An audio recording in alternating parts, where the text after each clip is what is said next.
Sidelines with Rob Browne. Talk sporty to me.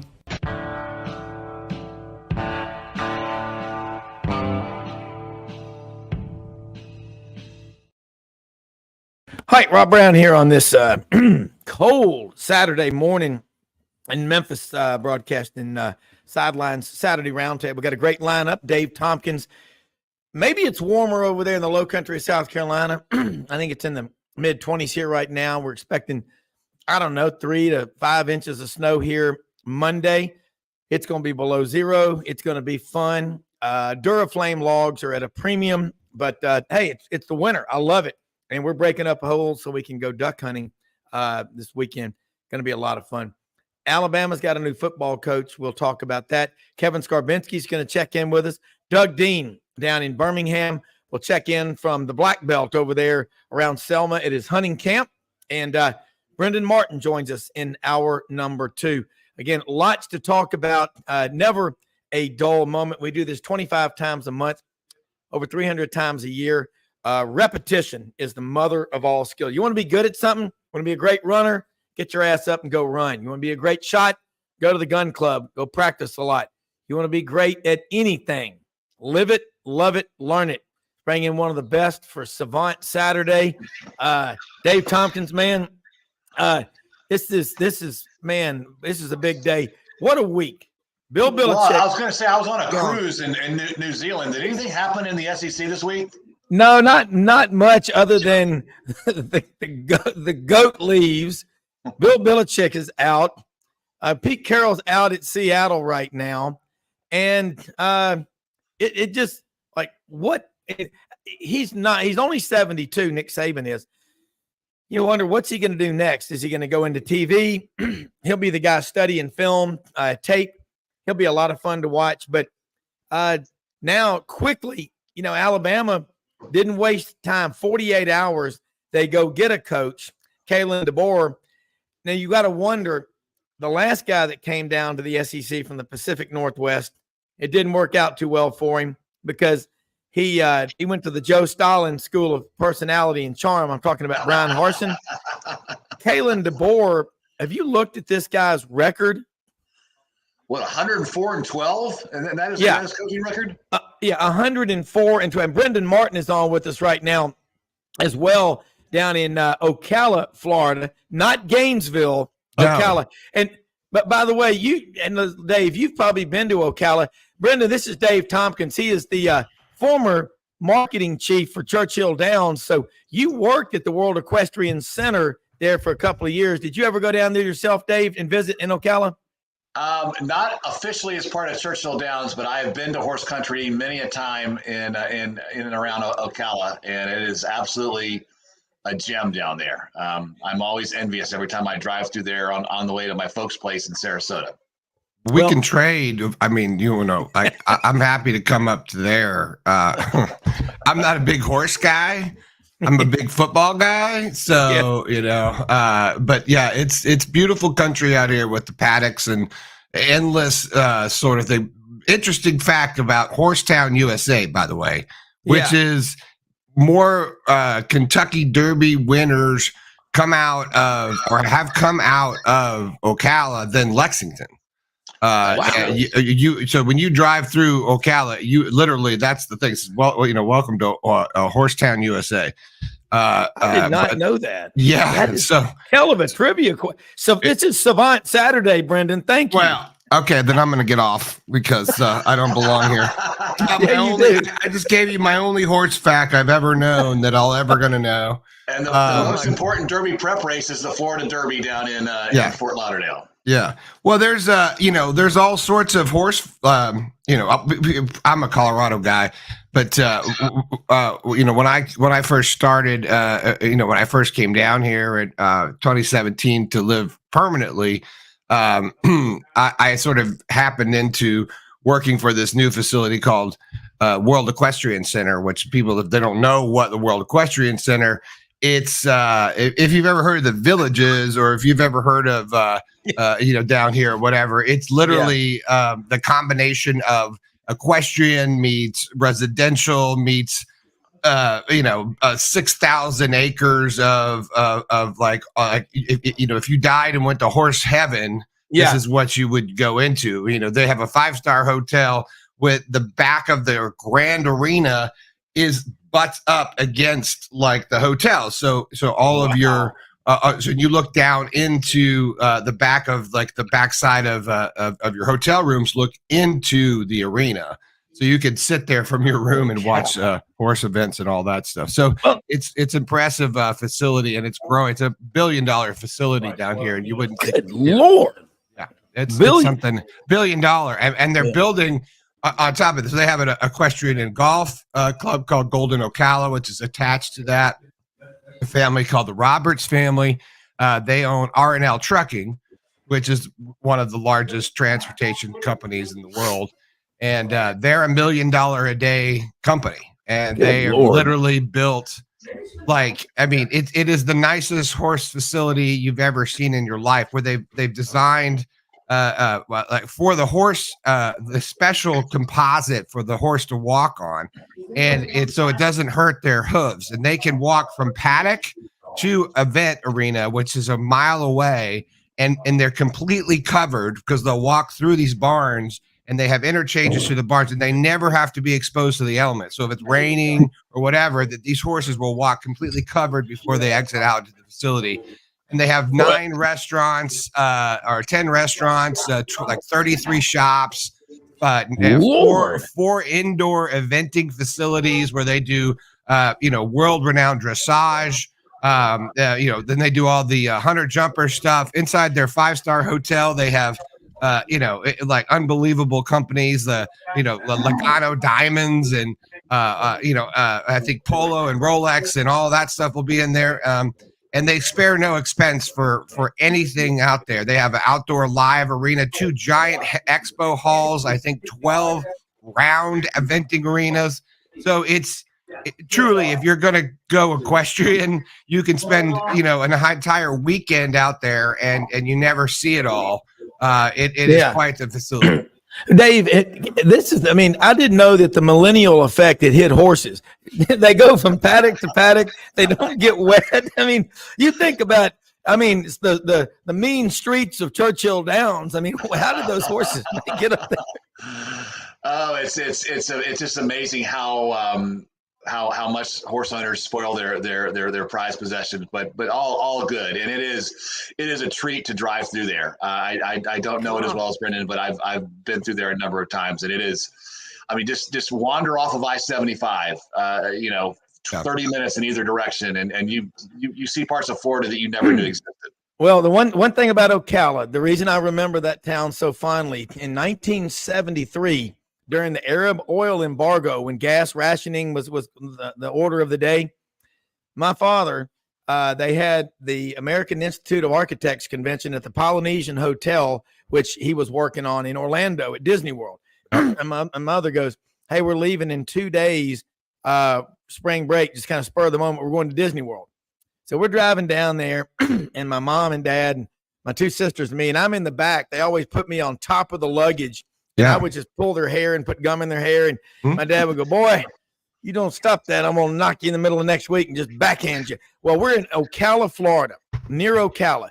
My mother kept saying, "Bob, you better pull over and get gas, so you're going to run out." He goes, "Woman, everything's fine." My dad being an architect, don't you long tell hair me. and a beard. He was a hippie.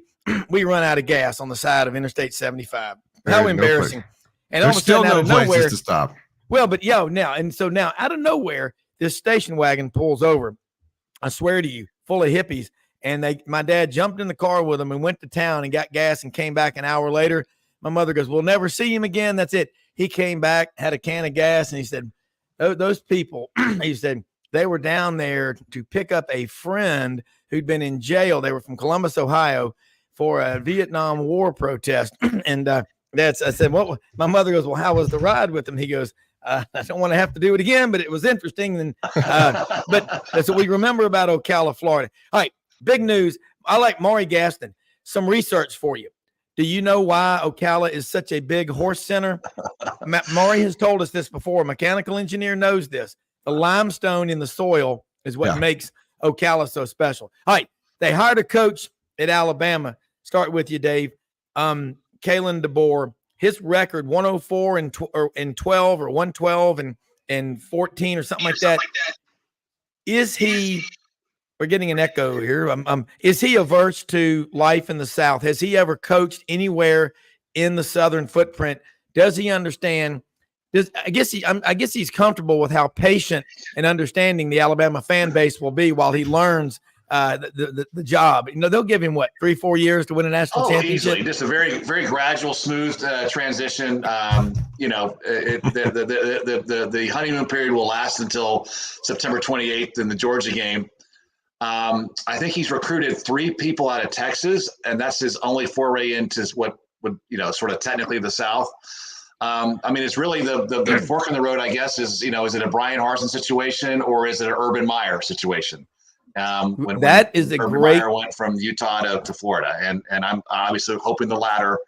And, at least all the metrics would point to the latter, but he has never recruited, in the SEC, and that's a baptism by fire. And then the next 30 days will be pretty important in terms of who goes into the portal. Yeah.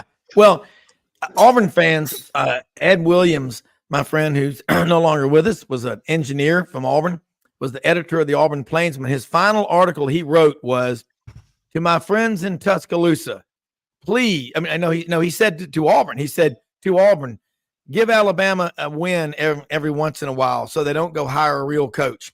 We think J.B. Ears Whitworth is the man." Well, they got rid of Ears Whitworth and they brought in that Bryant guy. But Brenden, what do you see? You've lived out in Colorado, and like you say, you look at Deion in Colorado, you think everybody's wearing a cowboy hat and it's the set for Bonanza. And you said maybe 3 people in Boulder wear cowboy hats. But what about a guy coming in? One of them's Deion. So yeah, one of them's Deion. So what about it coming in from the Pacific Northwest? This guy's been in Indiana. He's won everywhere he's been. Look at his record. Is he so good that it doesn't matter, or what do you think? Because you know the Urban Meyer story when he came from Utah. Look, what's his name again? Kalen DeBoer. Kidding. That's about how much I know about him in Indiana football. No, I've looked at his stuff, and I think he's, I think it's a great comparison to say, is he an Urban Meyer situation coming from Utah? I think the guy knows how to win. I think one thing for sure, and we discussed this last week, Rob, with the panel, which is, we know that Saban had a say in who was going to come in and take these shoes. I don't think Saban was kind of like, okay, deuces, I'm out. You guys be well. Saban, I think he wanted to protect his legacy, and I think he knew. And I think we all know that, Saban is a great evaluator and, of coaches, and he knows, he knows what he's talking about. A la, if you want to kind of go forward on the Urban Meyer story, Urban Meyer leaving Florida, which was just a train wreck on how he exited, right? So, and I think I think Saban is just, is just not like that. And I think he had a lot more say and thought and cared a little bit more about his exit. So I guess I have to default to Saban, and I think he's going to be probably pretty good, and I think that they're probably in good hands. I think they were smart to make this decision quickly, and so they could sort of stave off any of the fallout from guys that are going to leave. Potentially, I think everyone's like, oh my God, it's going to be a yard sale now. It's like, no, probably not. They got enough money. The guys, 1 or 2 guys or 3 guys that were going to leave anyway, probably. Yeah. So I just think I actually believe that Bama's in safe hands. And I think that, because we saw this changing of the guard so quickly and so, succinctly, next thing you know, we see the private jet right there on the tarmac, and he's getting out and everyone's excited in Tuscaloosa. So I think we're going to see probably good things from him, and I think Bama will. We'll see how great Saban was. Was it Saban, and did he leave behind a great system? Because that was always Saban's thing. He's a systems guy. So I think we're going to see that going forward. So I have a hard time going against one of the greatest, if not the greatest of all time, and disagreeing with it. I hope for the SEC's sake that it's not going to be what happened with the Urban Meyer, because Urban Meyer's exit and everything that happened since then. I mean, look at where Florida's now. I mean, it's not been great.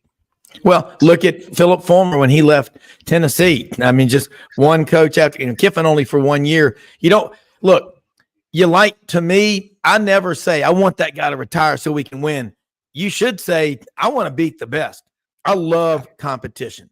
I mean, I want to be the first one out of bed in the morning. Sometimes Audrey and I will, fight over it. She'll try to keep me, but you should. And I like what you said about. Is that really true? Is that really true? I mean, I do. I want to, but I'm just saying for the SEC, what you want to have is competition. You want to have a bar. Dave, and let me say something real quick.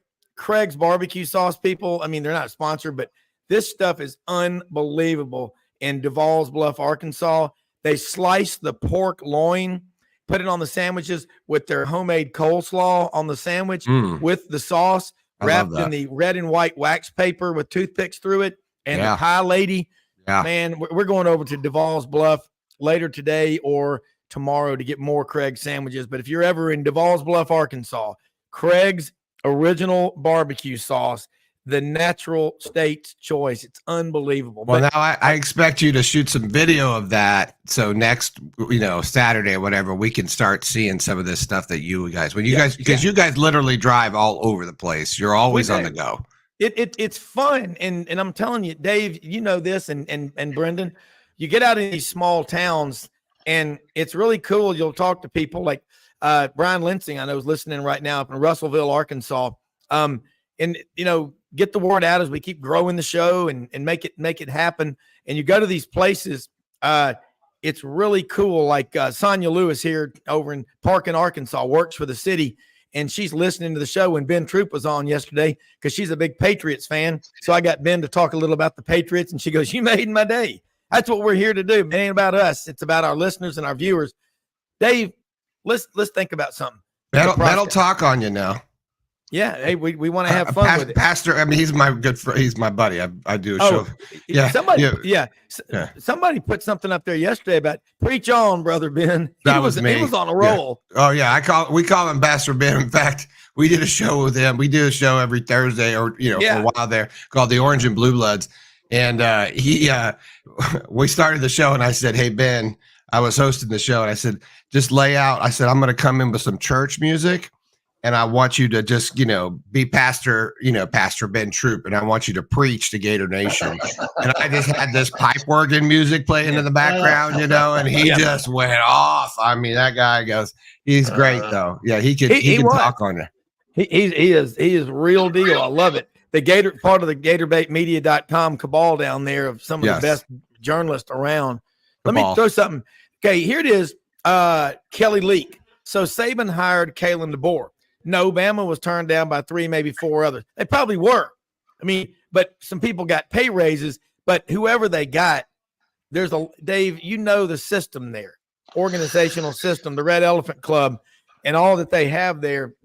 Whoever they bring in should win, but it's also an opportunity for Hugh Freeze is cleaning house on his staff.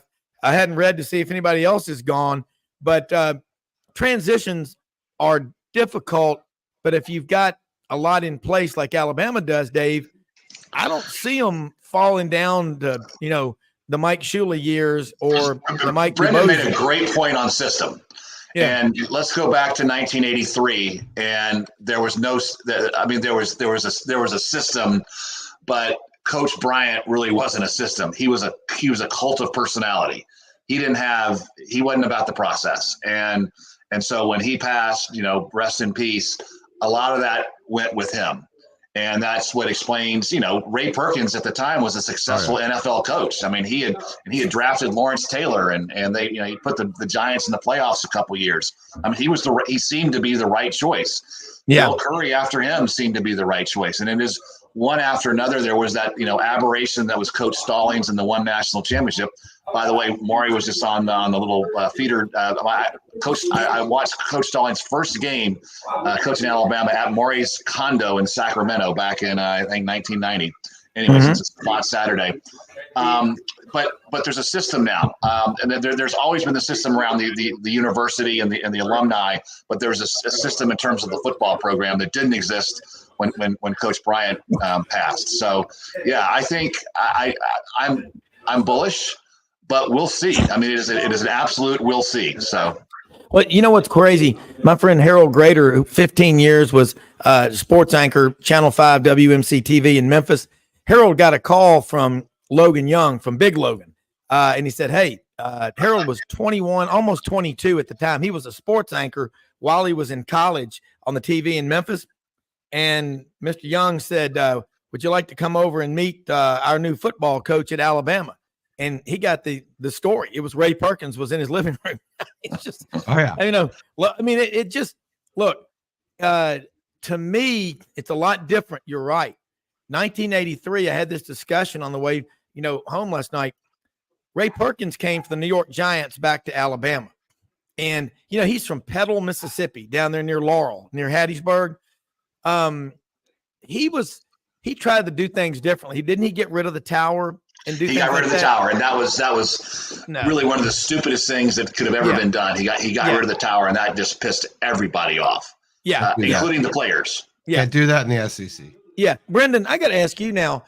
I heard Steve Spurrier. You're so lucky. I mean, growing up with your dad, Buddy Martin, who we love, and he's, man, your ability to tell stories is unique because you lived them. I mean, you grew up in New York when your dad was the sports editor. I was there. I met Ray Perkins when we were there because we were there in 81 to, I think we left in 82.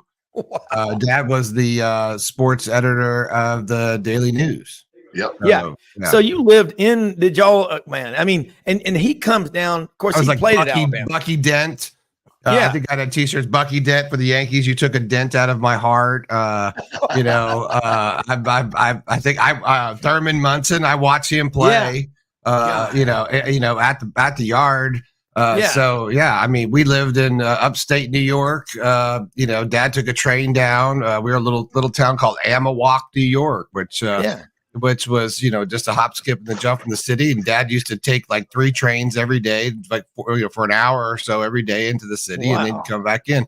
And we lived upstate. And then 82, that's where I met Ray Perkins and all that, a lot of those guys. But when we moved to Denver, that's where, Dad took over the Denver Post. And that's where we met, but that's where I was sort of like, smaller town and sports writers were treated differently back then. Yeah. And I've got pictures of like sitting on Doug Moe's desk when I'm like 10 years old, God. And that was the thing. Like we didn't, you walked in and like, oh yeah, it's my son. There was more of a mutual respect for the media. Yeah. We met, that's where dad did Dan Issel's book. Not long after we there, he was, he wrote it, or got ghostwritten, but he wrote it with Dan Issel. Yeah. I grew up going to see those guys play and going to see, John Elway was, still, I think I still feel like he's a god to me because he was such like, that was talk about college football. I mean, that's a Bronco town. Like that's an NFL town. Like that will always be a Bronco state, town.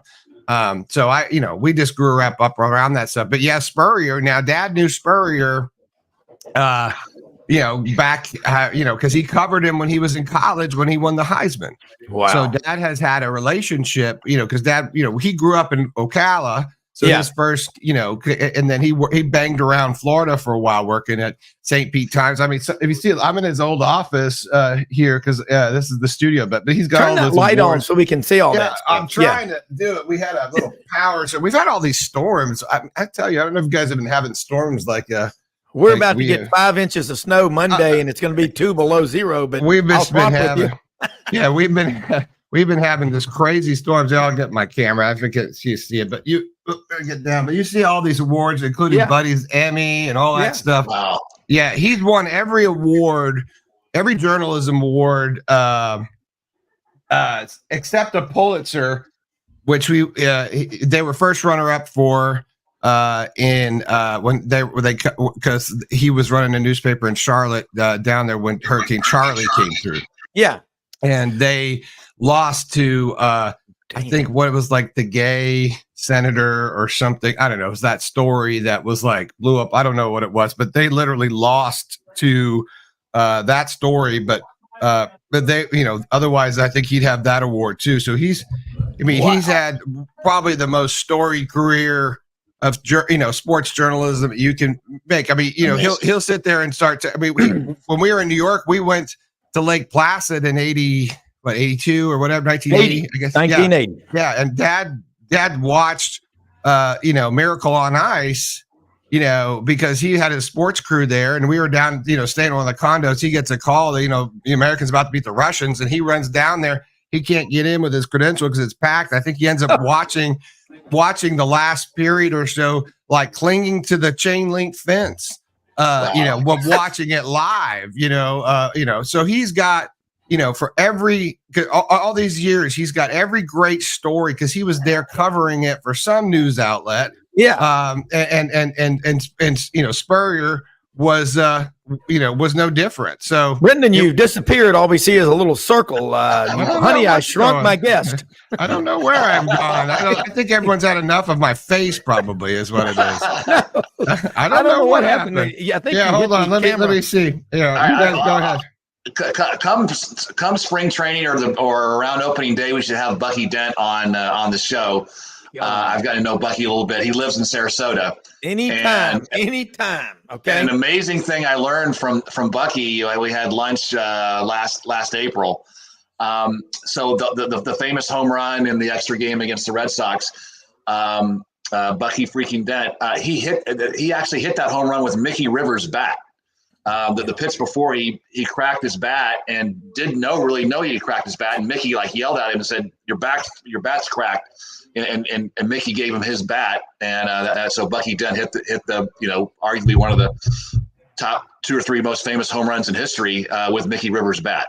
Hey, Brenden, did you hear what Dave said? He goes, he can get Bucky Dent on the show possibly. This I'm all for it. Look, let's do it. This show is about 3 things: history, traditions, and great food and heroes. That's 4 things. And Craig's barbecue sauce. but let me tell you what's cool is, what your dad reminds me of. I mean, when he first started coming on the show 3 years ago, I was so cool because I'd watched him for years on Paul Feinbaum's show, and it was this guy Buddy Martin, down in Florida, and I kept seeing him over and over and over, and I got his number from our friend Lauren Smith. And what do you got, Lauren? And so next thing you know, your dad's on the show. And the first time he's on, I think was September 11th. And Alabama was at Florida. And I think you were with your dad. And we asked about the road. And he goes, we're taking the old one. It's what the old Gators drive from Ocala to Gainesville. And he's kind of like Harry Carey in a lot of sort of ways. He can tell these stories that he tells. And he's just, when he tells a story about the Skywriters tour and all the stuff, and then he'll say, and Philip Marshall will say the same thing when he's on the show about, well, I hope the statute of limitations have run out on that stuff. But I mean, that's the cool thing, Brenden, is the sports writers. Dave and I, and everybody, our listeners, we got listeners from in the teens into the 90s. Trust me, we go a wide spectrum. But what they love to do is hear these cool stories. And here it is. The saying then was when Ray Perkins replaced Coach Bryant, it takes a giant to replace the bear. I'm trying to see if you had a bumper sticker that said that, it'd probably be worth something. Hey, let's do this. Let's take a quick break. We're going to be back. Kevin Scarbinsky is going to join us shortly. Great photo of Maury Gaston's brother Charles killing a 224-pound buck. Good looking shot. Doug Dean still in his deer stand over in the Black Belt in Alabama. He'll be joining us, but we'll take a quick break and be right back with the Saturday Savant Roundtable on Sidelines.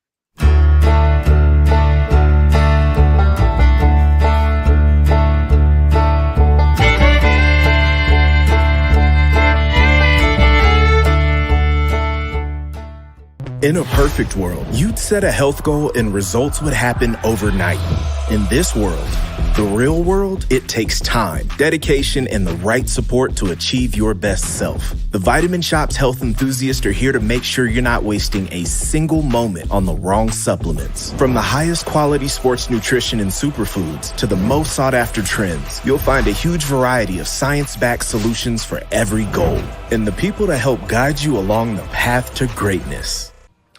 Unbelievably, every 2 minutes in our communities, a child is either bought or sold for sex. I am Ari Dickey, board member for the Nashville Anti-Human Trafficking Coalition.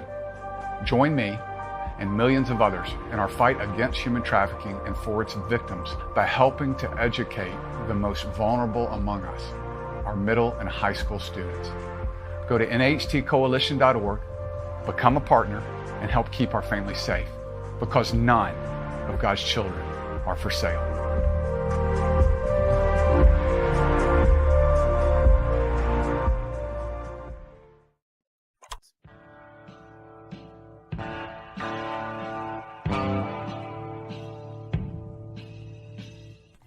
Red River Ford and Toyota, located in Wynne, Arkansas. If you're in the market for a new or used car, truck, or SUV, call, go online, or drop by and see them. Located 45 minutes from Memphis, go off the 4-city exit on I-40 and go north about 15 minutes on Highway 1. Easy to work with and still believe in customer service. If you live out of town, they will deliver your vehicle to you. RedRiverFordToyota.com. Just see what they can do. Strengthen your seed zone this spring with quality tillage equipment from House Industries. Located in Cherry Valley, Arkansas, House Industries specializes in manufacturing superior equipment that will minimize your downtime and keep you working in the field. To ensure the highest quality control, all design, fabrication, and testing takes place in a 99,000 square foot manufacturing facility located right here in the heart of the Delta. Locate your nearest House equipment dealer online at houseindustriesinc.com. House Industries, breaking ground. Sidelines with Rob Browne. Talk sporty to me.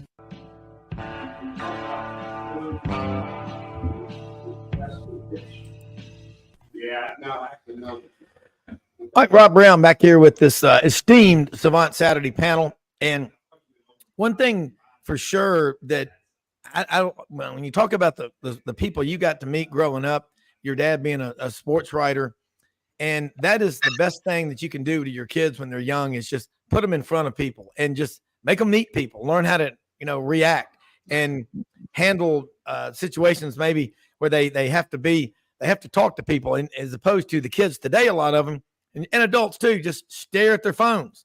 And it's kind of like people that wear hats all the time. They pull the bill down so they don't have to make eye contact with you and talk. That's where terms like "what you know good" come from, because they don't know how to talk to people. I think that's some of the coolest stuff I ever got to experience growing up was getting to meet people and traveling with my dad and my family all over the place and getting to meet people. And you look back and you're going, wow, this guy my dad met when he lived in Liberia is in our living room here. And he was one of the few people that survived the Civil War over there or something. And you're going, this is cool. But let me say this, going back and I'm looking here, more stuff. Ray Perkins famous in Valdosta for not canceling local QB visit until he and parents drove 300 miles to Tuscaloosa.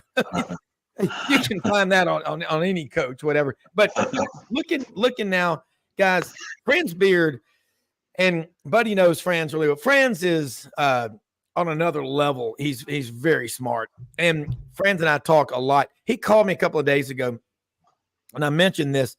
Lane Kiffin has replaced two legends, Philip Fulmer and Pete Carroll.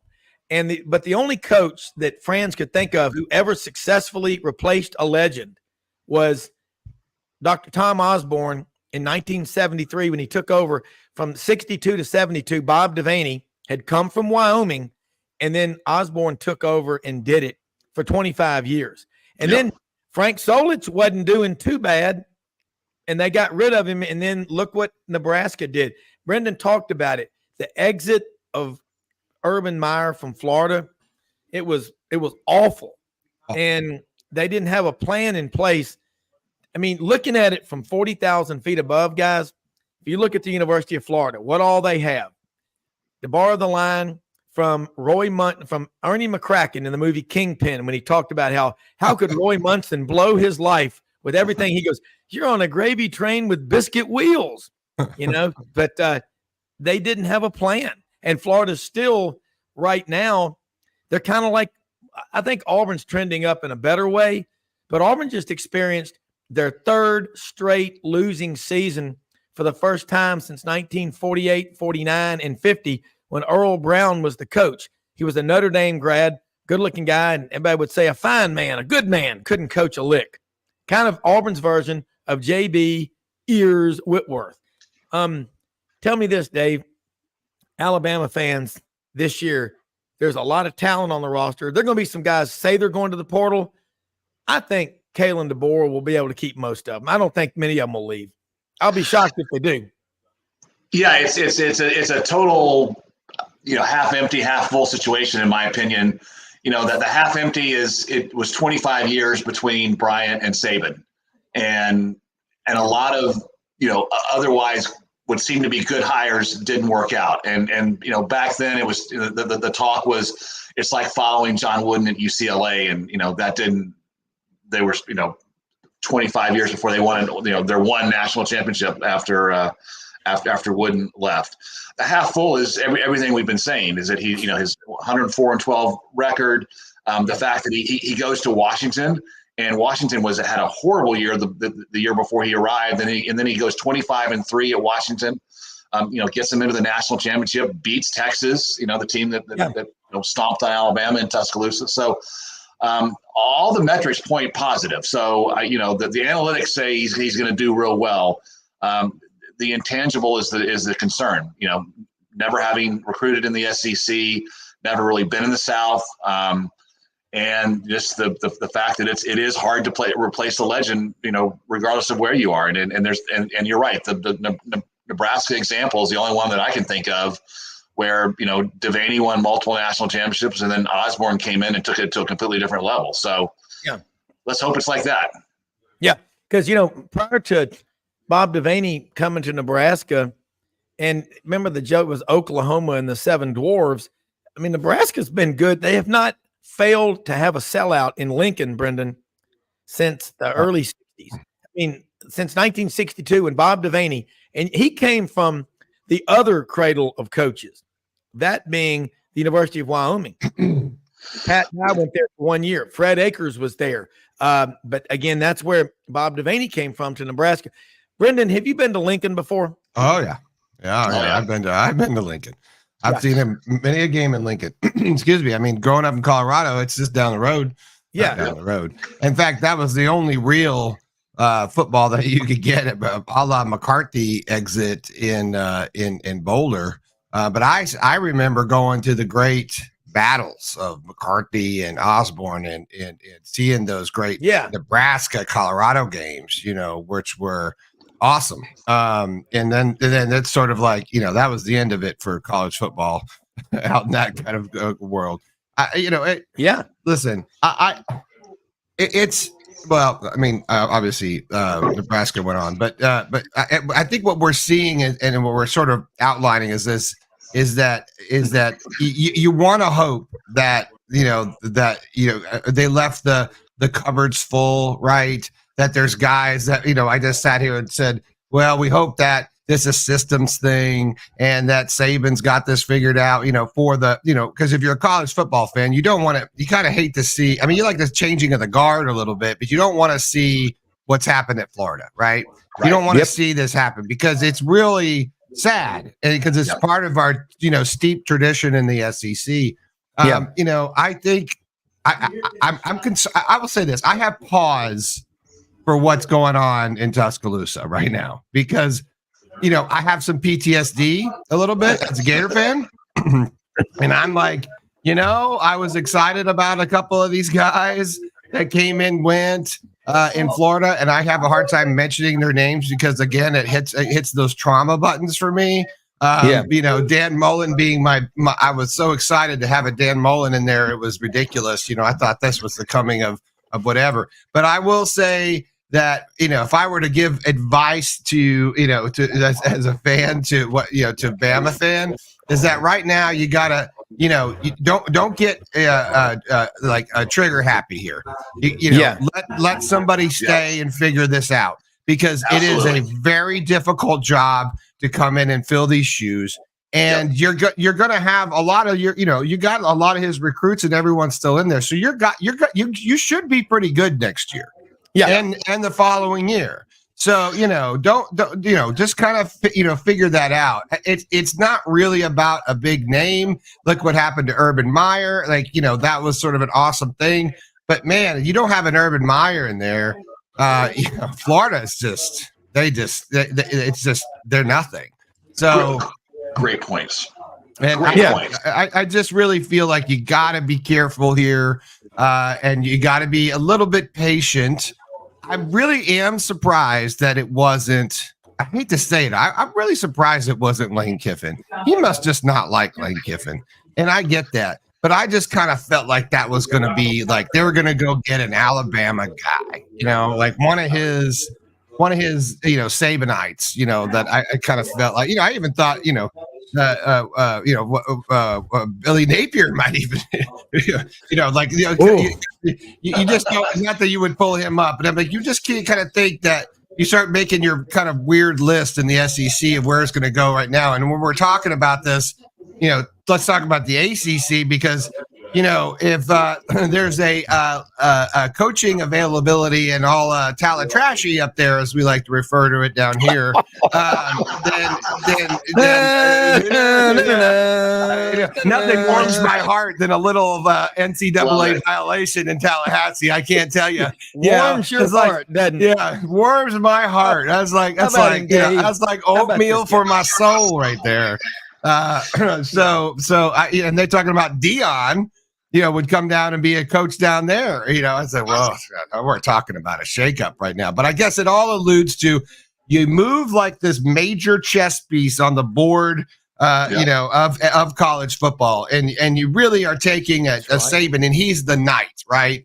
So when when you move him on there, it's like a castle move, right, where the rook and the knights and the king switch, and they come, so it's like, now who's going to be the next thing in the SEC, and who's going to be that next coach, and I think that's where we start looking at a lot of these names and what's going to happen. So the way I thought about it was like, hey, Alabama Nation, Bama Nation that I'm part of, let's get a grip and let's think about it. Okay, people my age, I'm 60 years old. I'll count the 61 national championship, Coach Bryant's first national championship. Okay, so he had 6. Stallings had 1. Saban had 6. That's 13. That's more than John Wooden's 11. The only sports team, franchise, whatever in American history that you could compare Alabama football to are the Yankees. So that's the standard where we are. And let's just be happy and proud and grateful that we have it. And let's also remember that the players like Sean Alexander, Derek Thomas, Cornelius Bennett, they never played on a national championship team. And I mean, so just let's use this next year just to reflect and just be so proud and grateful that we've been a part of it our entire lives. So that's my take. Well, interesting thing, for 42 years, 25 of them with Coach Bryant, 17 of them with Nick Saban, combined 12 national championships in that era. Michigan, okay, and they won the national championship Monday. I watched it with Jeff Tickenen, TK, my friend, over in Burnt Cane at his lodge, which is near Round Pond, near Hughes, Arkansas, and lifelong Michigan fan from Birmingham, Michigan. And he was so excited. He was doubting. I said, you got this. I picked Michigan to win 34-28. I said, they're so dominant on both lines of scrimmage. They're going to win it all. Toughness. And you said something the other day, Brenden, this was pretty cool. Dave's father was close friends with Bo Schembechler. And oh, wow. I didn't realize, as you said, what a close-knit conservative fraternity Michigan football is after Bo Schembechler, Lloyd Carr, Gary Moeller, now Jim Harbaugh. I like Jim Harbaugh. I don't know why everybody hates him. I saw his mom and dad there and his brother. He comes from a great Catholic family. I've heard he takes his team to see movies and watches movies like We Were Soldiers with Mel Gibson about maybe the last true American hero in uniform. I'll be the first man on the battlefield and the last one off. He died February of 2017 as the Lieutenant General Hal Moore in Auburn, Alabama, and went to mass almost every day of his life right up until he died. He was about 94 years old, and his wife, Julie, preceded him in death by 15 years. And you see them in the movie, but you think about Harbaugh, he's kind of quirky. I mean, with the glasses and the white socks and tucking in his sweatshirts, but that guy, he is as tough as nails. Why do his players love him so much? Kiffin's players love him at Ole Miss. Here's my point. I never thought Kiffin was going to Alabama. Lane Kiffin and the Rebels, as Yancey Porter of Rebel Yell Hotline says, they're sniffing blood. They are all over this. He knows what he's got coming back. Even with Quinshon Judkins leaving, Ole Miss is going to be stronger than 50 acres of fresh cut onions next year in football. Totally agree. We talked about last Saturday that the whole trajectory of the game has really moved in Lane Kiffin's direction in terms of the portal. I mean, this is it's tailor made for him, and the shakeup in Tuscaloosa is tailor made for him. So yeah, I think if hopefully Lane's older now, and so hopefully he can not have any of his youthful transgressions. Now he's got this great opportunity to maybe proceed to the front of the line in the SEC. I'd take him right now at Florida. Yeah. I'd take him right now. And I mean, I said that before Billy showed up. I think he speaks the language of what the athlete is today. I think he's, I used to work with kids, teenagers and do outward bound and all that stuff. And I for years and I worked with that 14, 16, 18 category a lot. And I people said, man, how do you always get your kids always they always listen to you? You got, you're great with these guys. And I said, look, there's one secret to that age group for a guy. You got to be cooler than them. And if you're cooler than they are, then they respect you, right? Lane Kiffin is cooler than his players will ever be right now. He's just got way more swagger, and he knows how to he knows how to rock the interview. He knows how to not care but care, right? And I think that didn't fit for a long time in college football, and I think now it does. And I think college football's changed and the athletes changed. He's still got a little bit of the old school, right? He's still, because he knows how to go beat him up in practice. He knows how to practice hard, play hard. He has got that old school in him, but then now he's got experience, right? Yeah. He's been knocked around, but he's got a really awesome, football IQ. And and I think now is his time. I don't think it was his time before, but I think now is his time. And I think he's going to be dangerous. I think he could be a Saban to some degree. Do I think he's going to do it where he currently is right now? No, I don't think. I just don't think he'll have the resources that he's going to need to go up against the powerhouses. But he could land a la Florida, a la Auburn, a la even Alabama, right? If things don't work out, I think if he falls into one of these categories, I think we see him go on and just live a pretty charmed existence as college football head coach, and I think he's earned the right. Well, I think Kiffin can win a national championship at Ole Miss. I spent a lot of time in Oxford. They have really. I do. Let me just give you an idea of the money they've got. They got the number 3 ranked accounting school in America. Okay. And that accounting school at Ole Miss is producing a lot of CEOs of big corporations around the world. And I'm telling you, the tobacco settlement, y'all remember a guy named Dickie Scruggs? He was the lead attorney, and he had about 15 of his law school buddies at Ole Miss involved in it.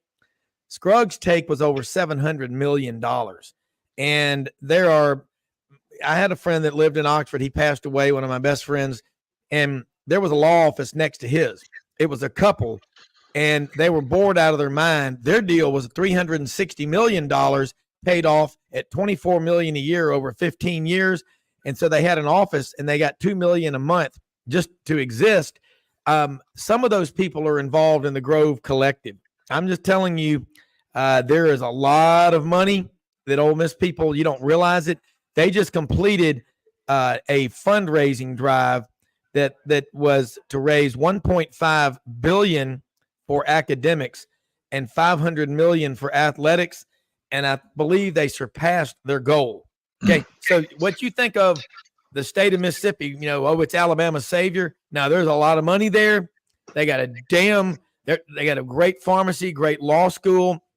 It's a wild school. It is.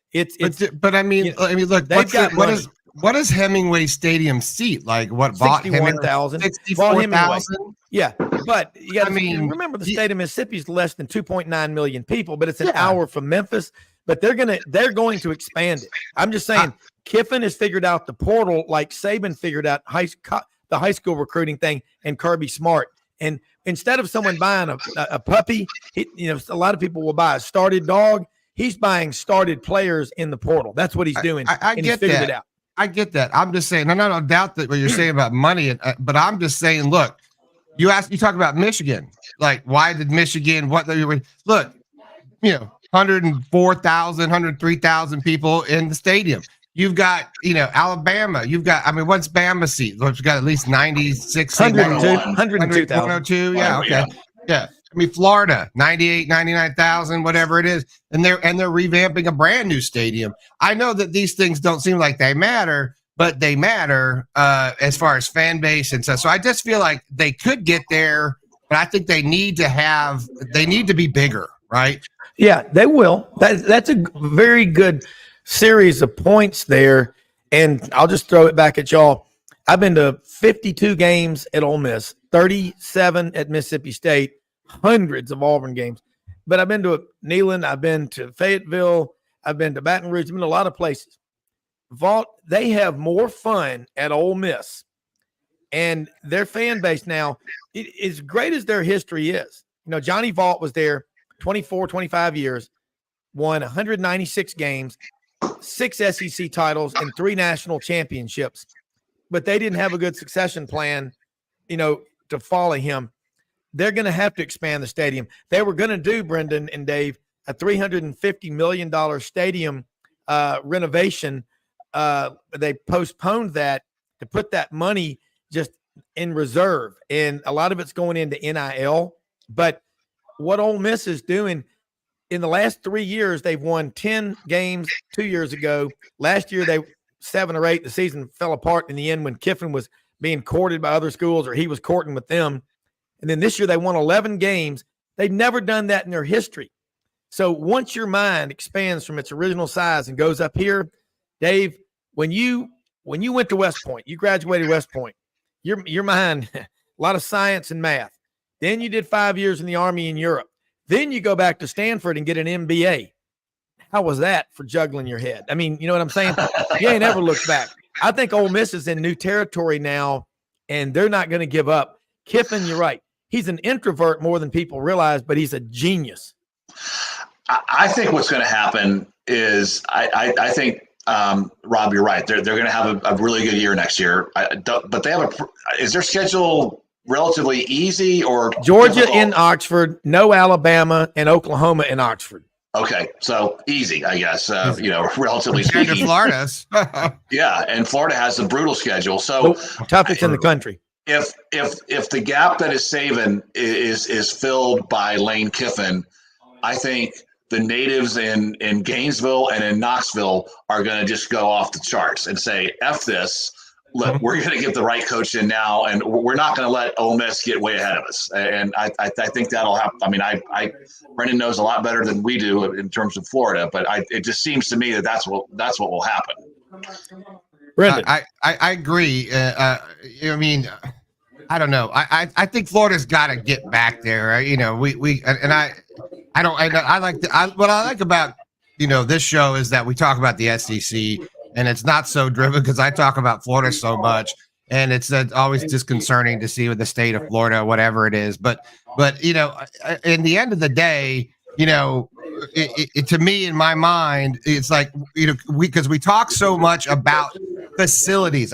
Dan Mullen bitched about facilities because his guys were doing sprints in parking lots, right? Like because when it was raining, right? We talked about this stuff. Facilities really matter when it comes to recruiting and all that stuff. So I would ask you, Rob, what does Ole Miss have for facilities, for the players? Really nice. The Manning Center. In comparison to like LSU and Florida, very similar. Bama, is it very similar? I mean, it's built with that Charlottesville brick. It's gorgeous. I mean, it is right architecturally in line with the rest of the campus.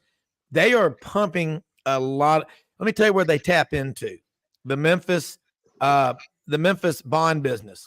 Guys, there's a lot of Ole Miss guys. The Ole Miss Mafia, I know them.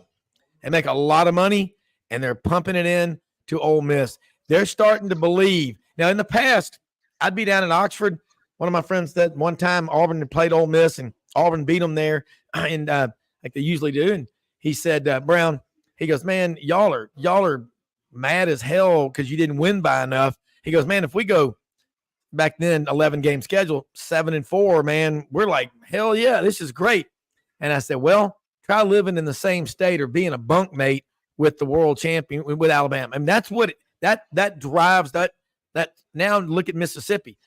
When Mississippi State became the first team to be ranked number 1 in the CFP back in 2014, that changed everything. When you go for 1 week, it wasn't long, but till they played in Tuscaloosa and lost like 25-14.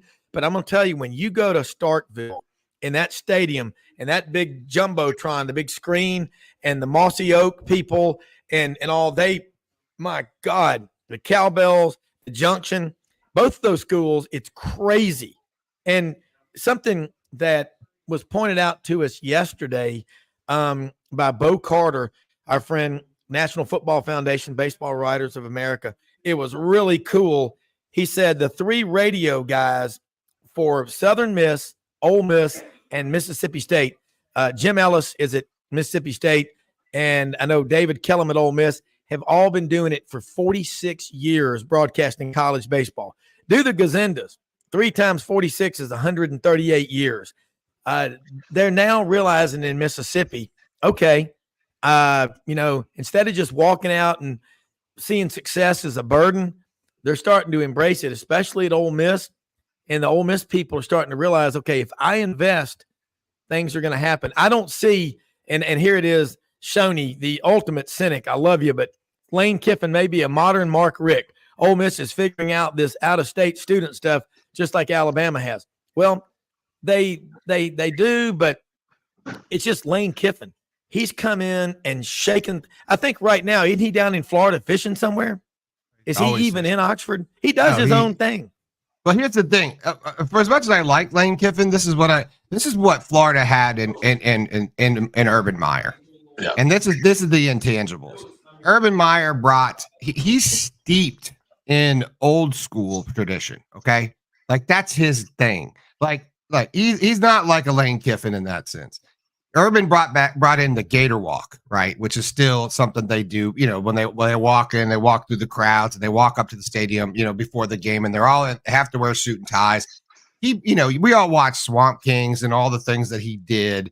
He brought in old school tradition, and then he attached it to a current, existing tradition that, that Spurrier was so, again, very big into that, obviously, because he's got these Florida roots.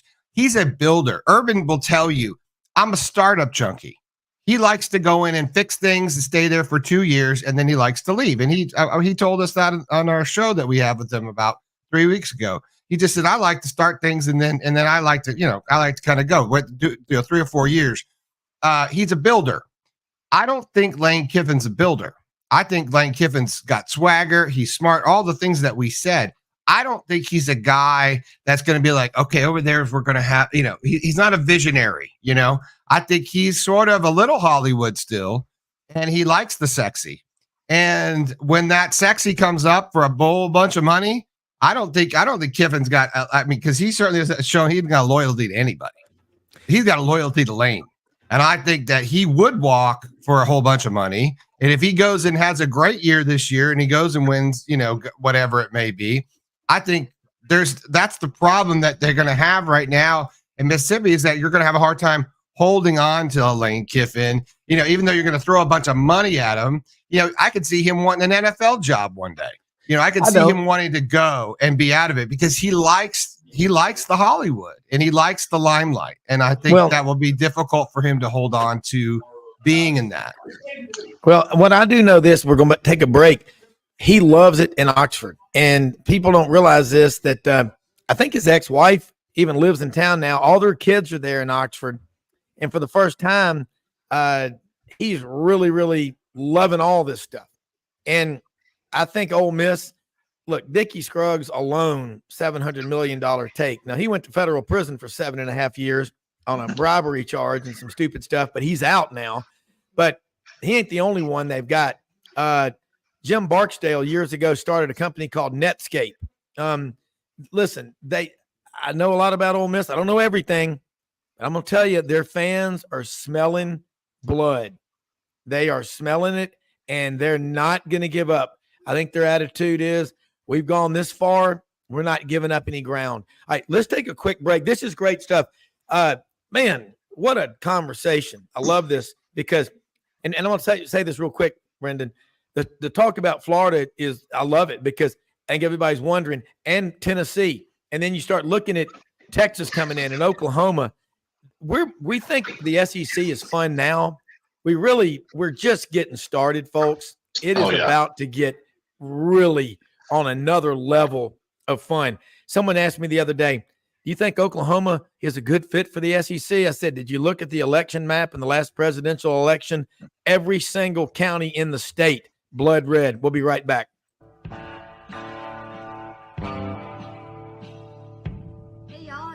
From Dunn, just coming to let you know about our new collection of boots.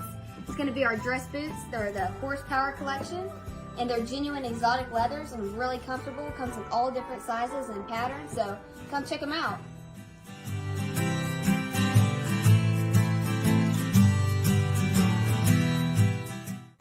Red River Ford and Toyota, located in Wynne, Arkansas. If you're in the market for a new or used car, truck, or SUV, call, go online, or drop by and see them. Located 45 minutes from Memphis, go off the 4-city exit on I-40 and go north about 15 minutes on Highway 1. Easy to work with and still believe in customer service. If you live out of town, they will deliver your vehicle to you. RedRiverFordToyota.com. Just see what they can do. Strengthen your seed zone this spring with quality tillage equipment from House Industries. Located in Cherry Valley, Arkansas, House Industries specializes in manufacturing superior equipment that will minimize your downtime and keep you working in the field. To ensure the highest quality control, all design, fabrication, and testing takes place in a 99,000 square foot manufacturing facility located right here in the heart of the Delta. Locate your nearest House equipment dealer online at houseindustriesinc.com. House Industries, breaking ground. Sidelines with Rob Browne. Talk sporty to me.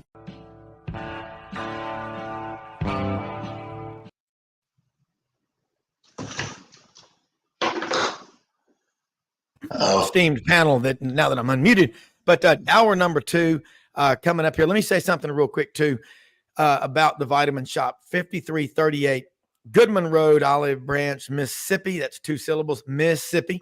5338 Goodman Road, open Monday through Saturday, 9:30 a.m. to 8 p.m. Sundays, 10:30 a.m. to 7 p.m. Here's some things you need to know about the Vitamin Shop. Justin Ross, a friend of mine from St. Louis Catholic Church, great guy. And he's one of the owners on this group. They have nutritionists, healthcare specialists. You go into the Vitamin Shop, they got probiotics there, which are great for your intestines, but also they got the shot blocks, the goo, all the energy supplements, recovery supplements. Look, you get one trip to the plate, take care of your body. You work out all the time. As important as a workout is, equally important is the recovery, okay? The Vitamin Shop, they know what they're doing. Great people to work with. Recommend also they're going to open up a second location the first week of March in Oxford, Mississippi. And that's going to be a big deal first week of March. We might even do the show live at the grand opening when Mayor Hogg does the ribbon cutting. But anyway, let's get back here talking about coaches. Let's flip the script here now. I wanted to go to Arkansas with a guy, and I said this and let's get this out of the way. Everybody said, Sam Pittman's such a nice guy. We love him. Okay, all that aside, it's about winning damn games. And there's two narratives. One narrative was Arkansas didn't want to spend the money to buy him out and his coaches and bring a new staff in. They brought in Bobby Petrino. All he ever does, if he's given the free reins, is make things better, and they'll win. The question is, if they fire Sam Pittman this year, then how is Petrino going to not be fired too? And is he taking a big risk? Arkansas's got money. We know they got money. They got some major donors, but you got to have a populist movement of fans invested to make the program really good. Dave, I'll start with you.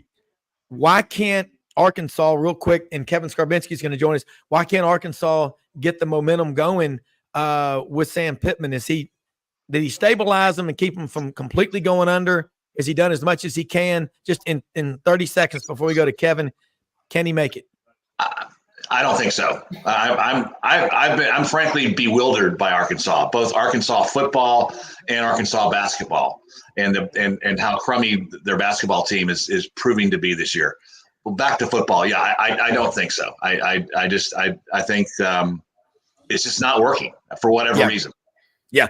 All right. Kevin Scarbinsky, the Birmingham lead. Scarbo knows. Listen, lift weights with your brain. Read great writers like Kevin. Kevin was on with us Thursday talking about the Alabama coaching situation. Kevin, we had a little fun with the counterintelligence, psychological operations of, hey, it was so obvious. Gary Harris and you were saying the name Dan Lanning. And then hour number 2, member Matt Dean was on with us, and he goes, I have it on good accord from reliable sources at 7:20 Pacific Standard Time a.m. because his son Tyler was there looking at Dan Lanning. He goes, he's going nowhere. But were you surprised? Because we said, Greg Birne, be a one-man search committee, probably get somebody out of left field. Is this and here's the question, and it's been brought up, Brian Harsin came from the Pacific Northwest too, but he didn't have a record like 1-12-14 like Kalen DeBoer does. What do you know about him? Well, first of all, good morning, everyone. It's good Morning. to be with you. And yes, the white smoke, and you got to love Greg Birne, his sense of humor when he tweeted last night that the plane has left Seattle, and he included a picture of Archibald's barbecue in Tuscaloosa with smoke coming out of the smoker. That's an AD who gets it. So, yeah, is he out of left field? Well, in the sense that he's never worked in the South, I would venture to say certainly 2 years ago, almost no Alabama football fans, or a very small percentage of Alabama football fans, knew who he was. Yeah. And even now probably don't know a lot about him. Everyone's been studying up, I'm sure, in the last few days to get to know him better. And we'll meet him today at 1:00 and find out more about him. But it was a Greg Birne hire. It wasn't one of the usual suspects. It wasn't a member of Nick Saban's coaching tree. It wasn't someone with Alabama coaching ties. It wasn't even someone with SEC coaching ties. And that's the advantage that Greg Birne has, because he's worked at different places in the country. He has not just worked in the South. He has a vast network of connections. And if you want to look for an example, and Alabama fans, it's interesting. It'll be interesting. I hope they have to hope that has the same kind of success early that Nate Oates has had. And trust me, Nate Oates was not the name that popped to mind when Alabama started looking for a basketball coach more than 4 years ago. And yet Nate Oates has won 2 SEC championships, both regular season and tournament, in his first 4 years, 2 of the last 3, actually. And he got to number 1 in the country last year. So if you extrapolate that to Alabama football and what it's been able to do under its now former head coach, then you would think the bar is going to be high. So there are a lot of reasons to recommend Kalen DeBoer. But let's be honest, guys. We all do. I'm guilty of this as anyone through the years. And I've covered a million coaching searches. I've written columns about a million incoming coaches at Alabama and Auburn and UAB across the SEC. Everyone's going to be positive. Many people are going to be just convinced that Kalen DeBoer is the right guy. He's going to get it done. We don't know. We don't know. We really do not know where this program is going to be 2 years from now. His previous success Yes, it recommends him well, but we don't know whether that he's going to be able to sustain that.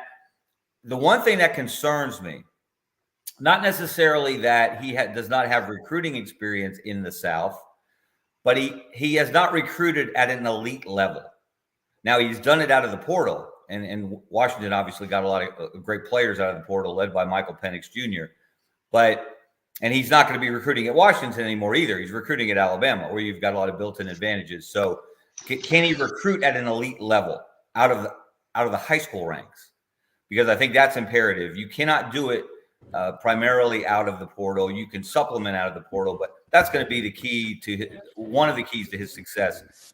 Can he recruit at an elite level, and can he embrace and not be suffocated by the pressure that exists at Alabama? It is a different animal, guys.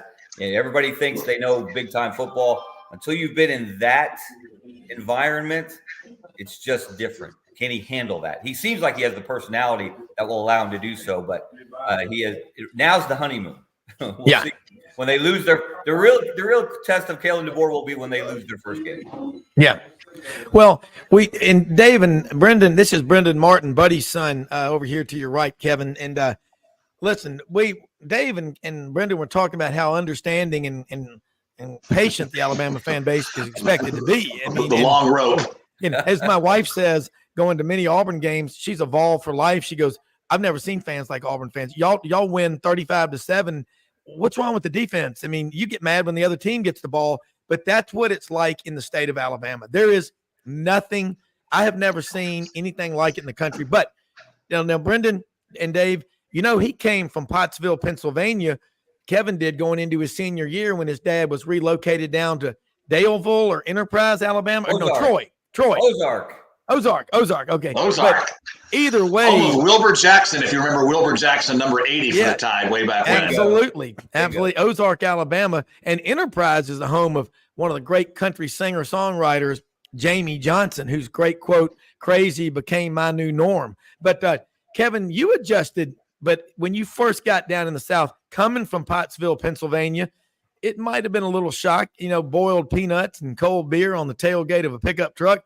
But now that you're down here, you spent more of your life down here, but you're still an Eagles fan.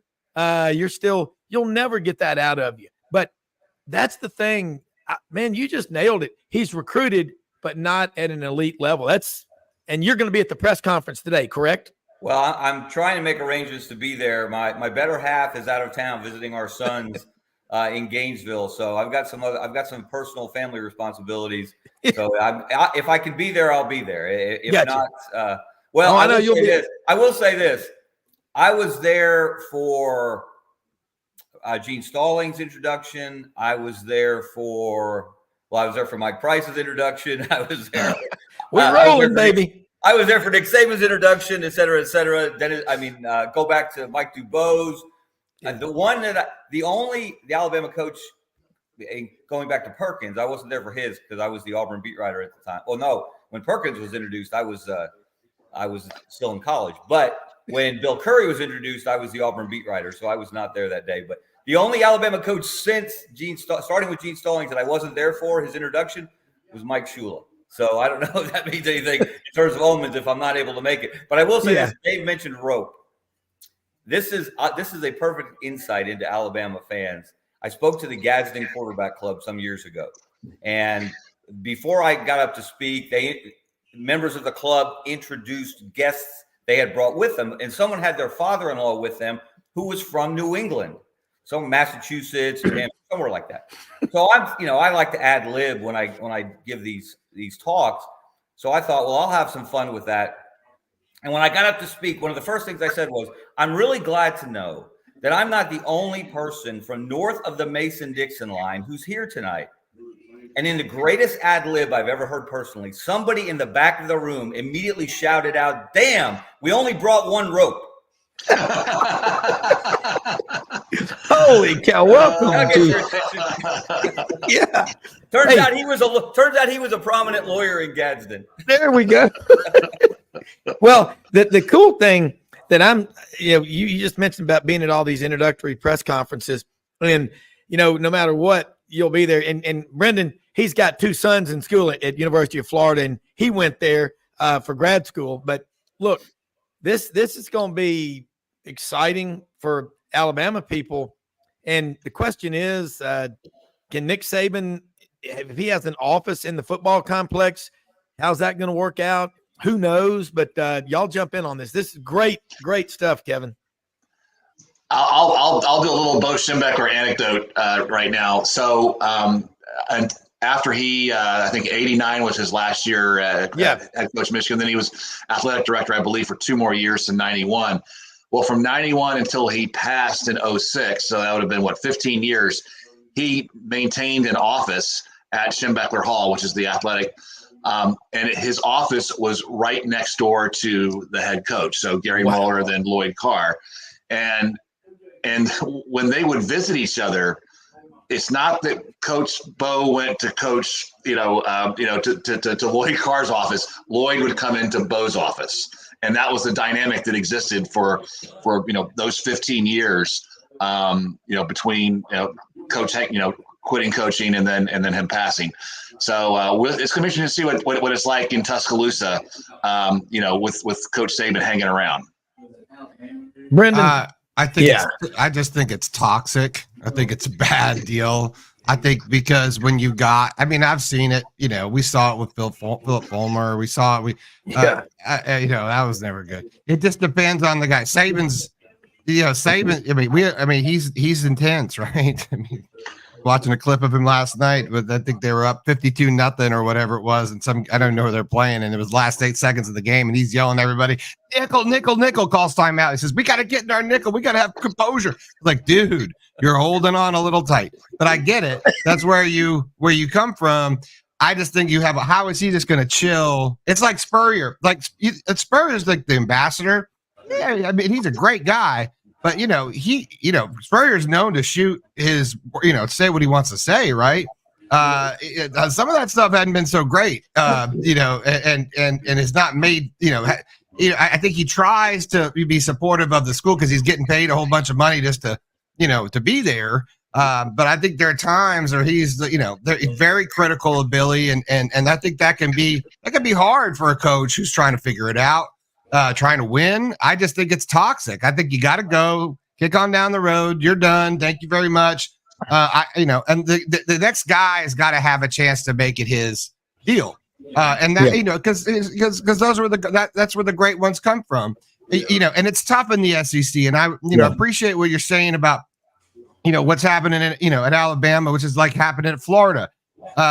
You brought in Florida's this is not a new deal, but Billy's trying to, do his own new thing, and he's trying, Napier's trying to make this whole from soup to nuts. It's like a whole new deal, but you can't rewrite the script in the SEC for some of this tradition. You got to know how it's, because you got to connect to the boosters, because the boosters are connected to the recruiters. There is the old bag money family stuff that's still rolling around, that they're like the old whiskey highways and stuff that that this is how things were done in the past, and that's how you get to a lot of these recruits still, and even in our NIL world, you still got to go through all of these families and people to get to a lot of the really great athletes.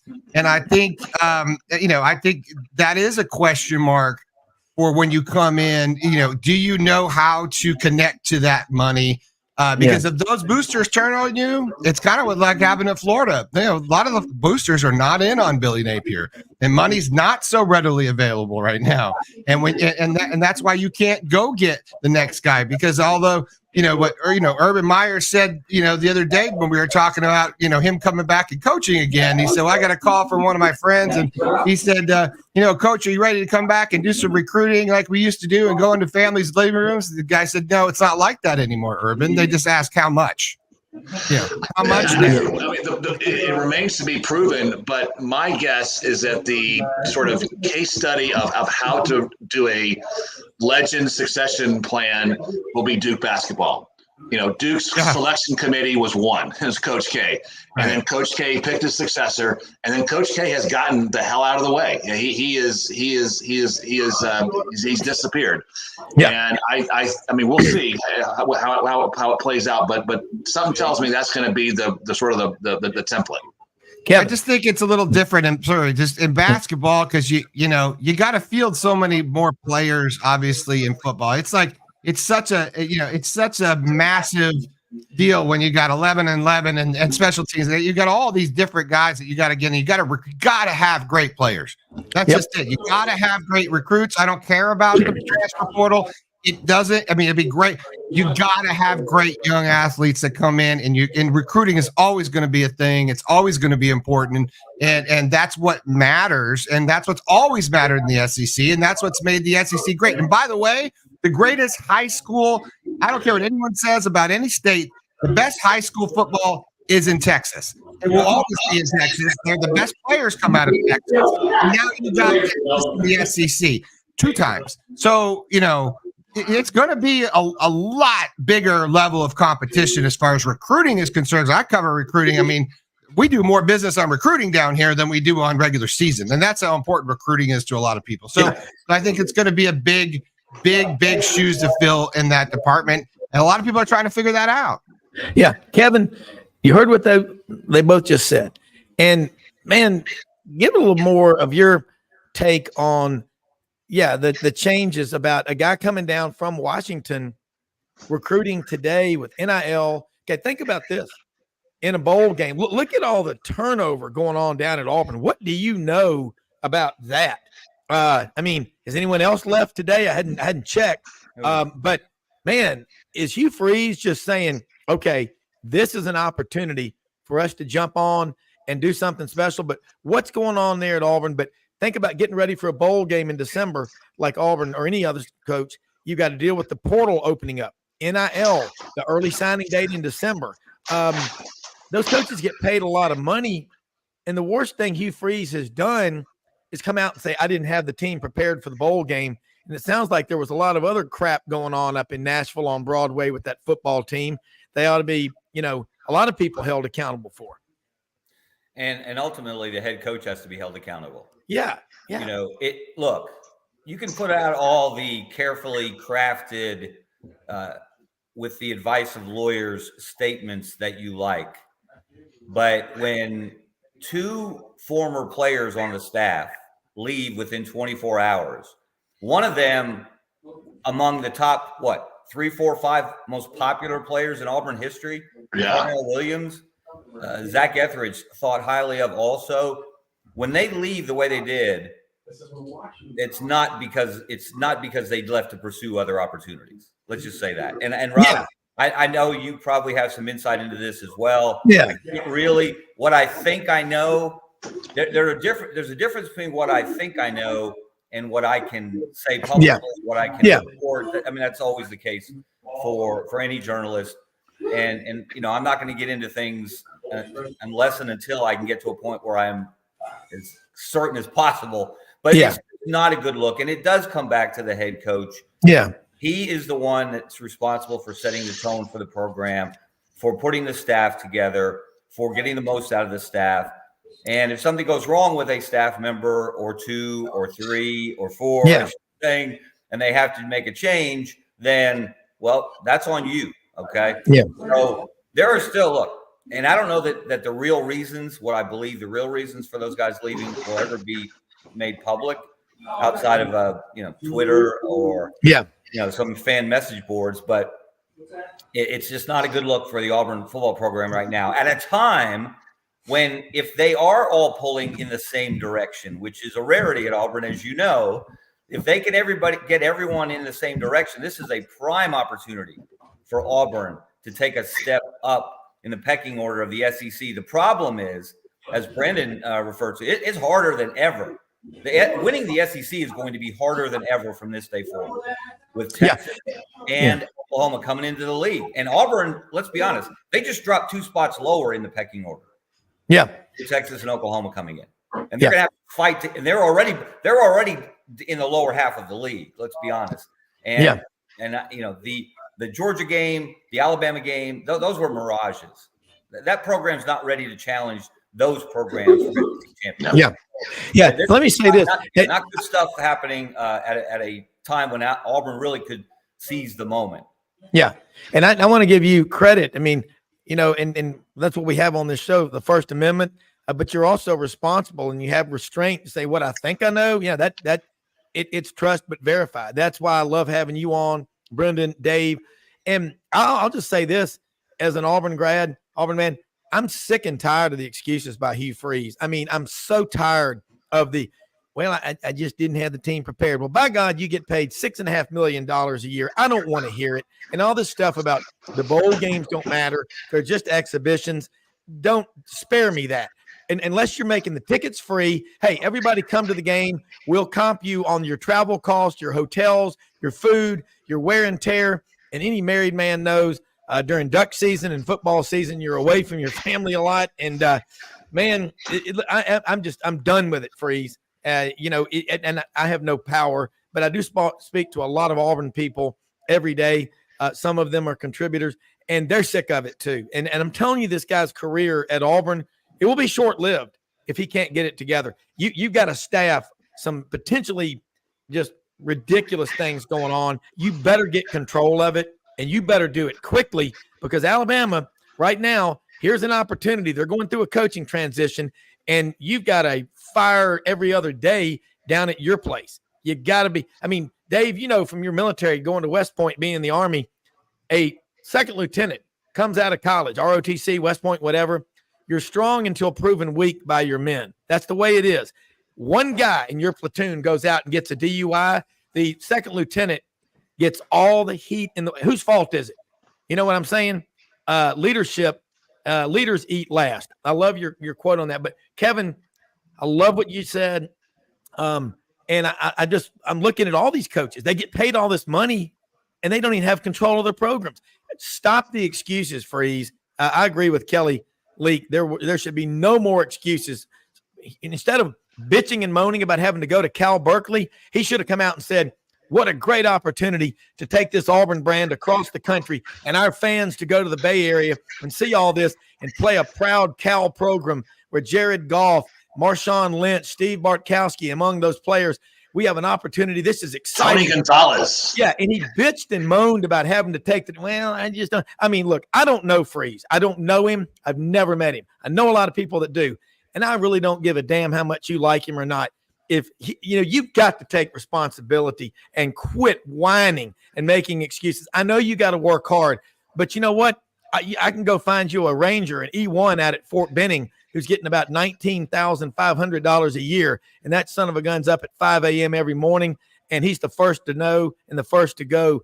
Man up. I'm sick of it. Well, somebody, Rob, let me, and I'm going to bring this back to Alabama. The one thing that Hugh Freeze has not done, among many things he has not done in his year on the Plains, he does not project an aura of command and control. No. And I contrast that going back to introductory press conferences. When Nick Saban walked in that room, when he took that podium, that man was in control. Yeah. And he was able to take control of a football program. Like most major programs, there are prominent boosters. There were prominent boosters who were used to having the head coach listen to them on any number of topics and taking into account what the head coach wanted them to do. And I'm telling you, Hugh Freeze does not have that, and Kalen DeBoer is not going to have that. That's what's going to be interesting, because now it's almost like, I don't want to say a power vacuum necessarily. That's probably overstating it. But there's no sense that when Kalen DeBoer walks in there, or starting when he gets to work afterwards, I'm sure he's already at work, that he's in control. There was never a doubt that Nick Saban was in control of that Alabama football program. It took him a little while to truly get control, to get the boosters working for him, not against him. And think about the year that preceded Nick Saban coming in. many thought that was Mike Shula's best team. And it was the tragic, too painful to watch injury to Tyrone Prothro, and they were a damn good undefeated. And then after that injury, that whole team just basically imploded. And the Iron Bowl was just an embarrassment to watch. I mean, Brody Croyle had no time to pass, and it was miserable. But that team just imploded, which tells me that they were a house of cards. And if a Nick Saban type leader had been the coach, then that wouldn't have happened. They weren't going to win the national championship, but they wouldn't have imploded like they did. Yeah. That 05 team. You're talking about the year before Shula's last year, Dave. Okay. 2005 is when they beat Urban Meyer's first Florida team. Yep. Long touchdown on the first play, 87-yard touchdown pass to Tyrone Prothro, as loud as I've ever heard Bryant Denny. That place exploded, and they dominated the Gators. They were undefeated in November, played LSU, and Jamarcus Russell went to overtime. Yep. Jamarcus threw a winning touchdown pass, and then the next game was the Iron Bowl. That was the honk if you sacked Brody Croyle game, and their hearts when LSU beat them in overtime, it cut their hearts out. And so the next year, though, is when in 06 is when it really kind of went wrong, and they lost at Tennessee. That's when really the wheels started to turn and things started to happen towards getting rid of Shula and hiring a new coach. And then they lost to Mississippi State, and it just continued to go downhill. But yeah, that was Mike Shula's shining moment at Alabama was that 05 season, and the touchdown pass from Brody Croyle to Tyrone Prothro against the Gators, and so they had a really good season up until that overtime loss to LSU. Yeah, and Brenden, I think that team has a guy that I want to eventually be the head coach at Alabama. DR game this afternoon, and that's D'Amico Ryans. Yeah, and I'm pulling so hard for D'Amico today to beat the Browns. First year, gets them in the playoffs, and that is not a DEI hire. That is a merit hire, and I love D'Amico. Yeah, I could care less. I mean, I'm not even going to look. You look at D'Amico Ryans, you watch how he carries himself. He knows what he's doing. Man, he's going to be a head coach. He already is with the Houston Texans. But, yeah, a lot of people are looking to see him continue to – how can you not want D'Amico Ryans to succeed? I mean, he's good, and I love him. Let me say this too. Look, say what you want. I'm harder on Auburn, my school, than any school. But, I mean, I just have never heard coaches make excuses like that. Nor, Ralph Shug Jordan he fought in North Africa against Rommel. He landed at Sicily, was wounded June 6, 1944, Omaha Beach. 4 days later, went to a medical tent to get help. He was hit with the frag of a German 88 millimeter. After that, they were decommissioning his unit at Fort Lewis McChord in SeaTac out there on the West Coast in Seattle. And he was going to come home, and Evelyn Jordan had gone out there to meet him. His wife bought a brand new automobile, a Chrysler, I think. And all of a sudden they said, we need volunteers in the South Pacific. Shug took his unit down to Okinawa and fought there. And his wife, Ralph Jr.'s mother, had to drive that new automobile all the way across the country back to South Carolina, where they were at the time, or Athens. And he said she never forgave the United States government till the day she died, and probably never will. But I think about in all his career, Coach Jordan, they say, never once talked about what he went through. You know what? That's leadership. Man up. I mean, Hugh Freeze, you've got everything in the world that you want, but you better start projecting an alpha male dominant culture like Kevin said. Buddy, I mean, Brenden, when you go to a lot of press conferences, you do too, Kevin, when a badass walks into that room, you know it, because you know why? Everybody shuts their mouths and listens. And this, Dave, I spent 2.5 years at Fort Benning being the beat reporter for Channel 3. When a battalion commander like Colonel Keith Nightingale of the 4th Ranger Training Battalion walks into the room, the guy will look like Bull from Night Court, the original one. He was a big dude. I mean, he gave me the greatest quote of all time about Ranger School. He said, this is the Super Bowl of the human race, the best Ranger competition. I mean, when he walked in a room, or a major general with respect who'd been to Ranger School, airborne qualified with a CIB on there, there wasn't a word out of anybody. Brenden, you've been to a lot of press conferences. You look at a guy like Hugh Freeze, you look at Billy Napier. What are they projecting? I just think, and I want to answer your question, but it's hard to answer your question without saying that the game has changed. The game has changed so much, and that the coaches has changed so much because they have to change because of transfer portal, because of, we're looking at, Billy Napier's, we reported on down here last week that, we had 2 or 3 new front office hires that are now starting to end up like the NFL. He's trying to build like an NFL front office because you're dealing with all the new rules and regulations and, with the obvious. So I think, being the big man on campus walking through, a la Urban Meyer that would walk in there like a lion. You do sense, I think you do sense of it. I think you sense more of it when, you'll never forget Saban getting questions that he didn't like, right? But he sort of earned the right to answer that way, right? I think that's the difference, right? You can be that certain way, but like a guy like Billy Napier, he comes in and he gets a little pissy with it, and doesn't want to answer these questions, but he doesn't give any information. It's like, dude, you don't earn the right to do that. You haven't earned those props, and I think that's a problem with you get a person that in the SEC are always going to have that problem. If you haven't earned your chops to come in there, like Lane Kiffin's learned the right to go in there and be a wise ass when he answers a question now. He didn't necessarily earn it before, but now he has. And so it's a little bit easier digestible for SEC fans. And I think that is what we're seeing. So I guess it's hard to answer that question because the old school is not where we are now. Because if you come in there and start, making guys run suicides and, blah, blah, blah, and going crazy, well, you're going to have a mass exodus out the door. And these coaches know that now. So we have to have a gentler, more, good feeler coach that's still kind of a tough guy, right? So it's a different world. Yeah. Well, say this real quick before we go to the break. And I mean, Kevin, I want to come back with you on this one and get your thoughts because, Kevin, going to many a press conference and, here it is, Kerry J. Coach Freeze bringing in a championship staff. Hate to see Caddy and Zach leave, but I know it's what's best for the coaching staff. Charles Kelly, a huge hire.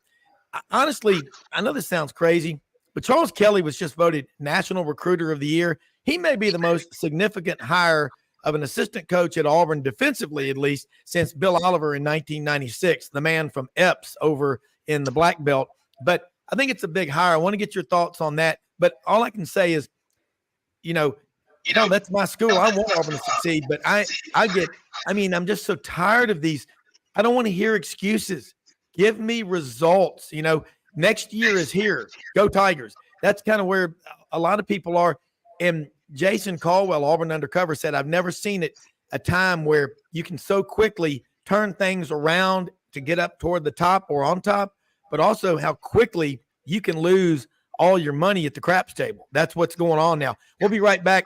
Kevin Scarbinsky, the Birmingham lead, Scarbo knows. Brenden Martin, GatorBaitMedia.com. Dave Tompkins, Savant Saturday, the man from Mountain Brook, West Point grad, Stanford MBA. Savant Saturday, right back in 1 minute. Unbelievably, every 2 minutes in our communities, a child is either bought or sold for sex. I am R.A. Dickey, board member for the Nashville Anti-Human Trafficking Coalition. Join me and millions of others in our fight against human trafficking and for its victims by helping to educate the most vulnerable among us, our middle and high school students. Go to nhtcoalition.org, become a partner, and help keep our families safe, because none of God's children are for sale.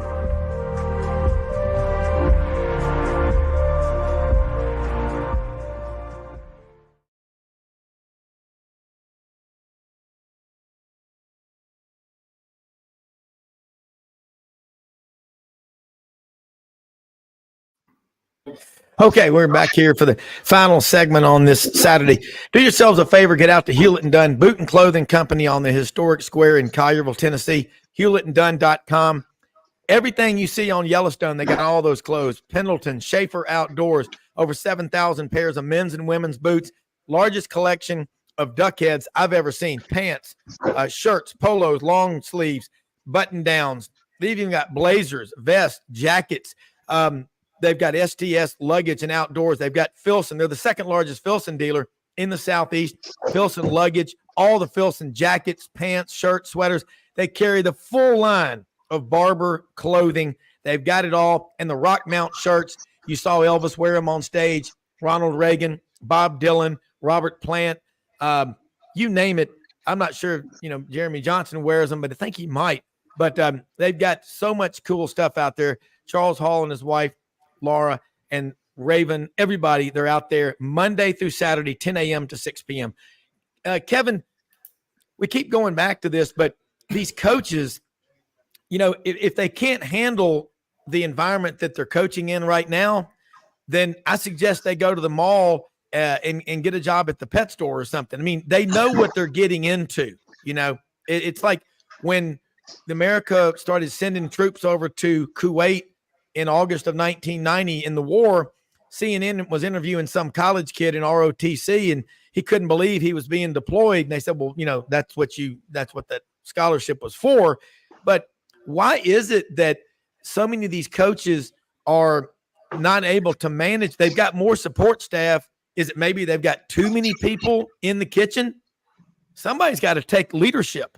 Yeah, and as I mentioned earlier, there are certain jobs that are just different. And Alabama is one of those, maybe the most or best example of it. And I'll give you a good example. Dennis Franchioni's first year. And actually, I thought of Franchioni in terms of his resume when he got to Alabama. And Kalen DeBoer is somewhat similar in that he had success at lower levels and then moved up, of course, to TCU before he got the Alabama job. And I'll never forget his first season at Alabama. They were playing South Carolina, and they had a lead. South Carolina. It was a great game. I think it was 37-36 or something to that effect. And South Carolina won, but Alabama had one last chance to drive down the field and kick a field goal, try to kick a field goal to win. And you'll remember there was the quarterback controversy then at Alabama was between Tyler Watts, who was more of a runner, and Andrew Zhao, who was more of a thrower. And Tyler Watts was the starter. He played the whole game. And I asked Fran in the post-game press conference if he considered bringing Andrew Zhao in, because they didn't have a lot of time. They did have to travel a good distance to get in field goal range. And I don't even remember what he answered in the interview setting. But as he was walking out of the room, he walked by and he pulled me aside and he said, "Please don't start a quarterback controversy." and I'm just flabbergasted that first of all, that quarterback controversy had already begun. I wasn't going to start it in any case at that point, but it was a legitimate question. But it just told me, are you really concerned about what I'm going to write after this game? And on that topic, and there were a lot of other signs that he and his family were uncomfortable in Tuscaloosa, being in the spotlight to the degree that they were, because they'd never seen anything like it. And that's now Kalen DeBoer may be better equipped to handle that, but he's walking into something that he's never come close to experiencing what he's going to experience at Alabama. And it's all seashells and balloons now. They had a big crowd at the airport last night in Tuscaloosa. Everybody's high-fiving him, dapping him up. Guess that's not going to continue. There will be people mad when he makes his hires, and who he hires as defensive coordinator is going to be huge. So that's going to be interesting to watch. But yeah, just is he built to handle it when things go wrong? Because things will go wrong. Yeah. And that was quarterback controversy 101. I mean, that was such a slam dunk quarterback controversy. I mean, if you're afraid of the media is going to write about that, I mean, that's I don't need to go there as to why it was such a quarterback controversy, but that was arguably the biggest quarterback controversy Alabama's ever had. Yeah. Well, let me say this too. Doug Dean is joining us from over around Selma in the Black Belt at his hunting camp, and from the deer stand or from the side-by-side. But, again, my criticism of Hugh Freeze is, I think, pretty par for the course of any fan base. We're paying you a lot of money, and don't complain about having to take a cross-country road trip and all. I think Freeze, here's what I do know about Freeze from people that know him, and I know several of my friends, kids who played high school football for Hugh Freeze at Briarcrest. They said he comes across as a real nice guy. He'll rip your head off. They said, man, he has got another level he steps it up to. I think what he did, he retained Cadillac and Zach Etheridge and some of these guys. I think he retained some of them to try to hold things together. But ultimately, the new coach has got to have his people. Doug Dean, your thoughts on that? We've got Kevin Scarbinsky, the Birmingham lead, Brenden Martin, a genius. I'm just going to say that. GatorBaitMedia.com, Dave Tompkins from the Low Country in South Carolina, Rob Browne from Memphis, where it's really getting cold, expecting 3 to 5 inches of snow Monday. I am fired up. Doug, did you get a deer this morning? How'd you do? A swing and a miss. And he works for the bear. It was a really, really nice buck, but this is not a hunting show. Hey, Happy New Year to all you guys. I was listening by earphone earlier, and I could have sworn I heard Brenden. Good to see you there, Brenden. Heard him say that call for patience among the Crimson Tide Nation. Oh, yeah. I'm sure that they're first couple of losses, which, Nick Saban could have 2 or 3 losses next year. We never know. That's why they play the games. He's certainly the undisputed GOAT. But, yeah, I'm sure that Coach DeBoer can count on enormous patience. Right, Kevin Scarbinsky? Hey, Nick Saban had just experienced 3 straight 2-loss seasons. Yeah. And there are people that are unhappy that he didn't get rid of Bill O'Brien and Pete Golding sooner. They were unhappy when he hired Tommy Rees. Yeah. Look, perfection. Even though Nick Saban did not have, what do you have? 1 perfect season, 2 perfect seasons at Alabama, 09, and then 20 the COVID season. Yeah, so it's really hard to go undefeated. Auburn's done it, I think, more than anybody in the last several decades in the SEC.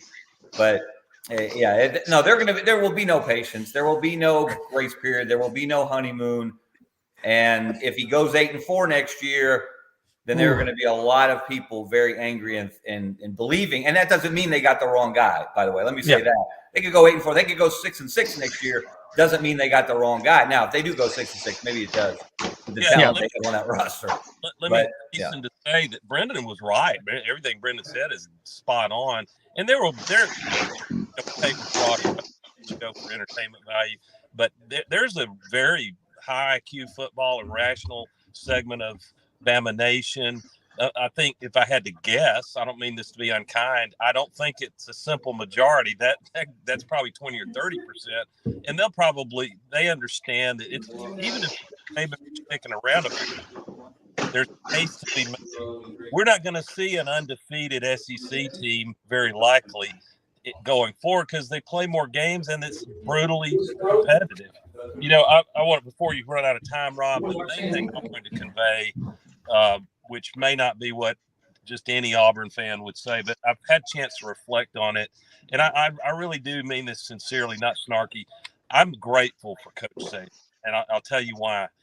I think just like the Florida Gators were useful to Coach Saban and that 2009 Alabama team. They got to see great, physical, tough, elite football looked and felt like in 2008 when Florida was just a little bit better than them.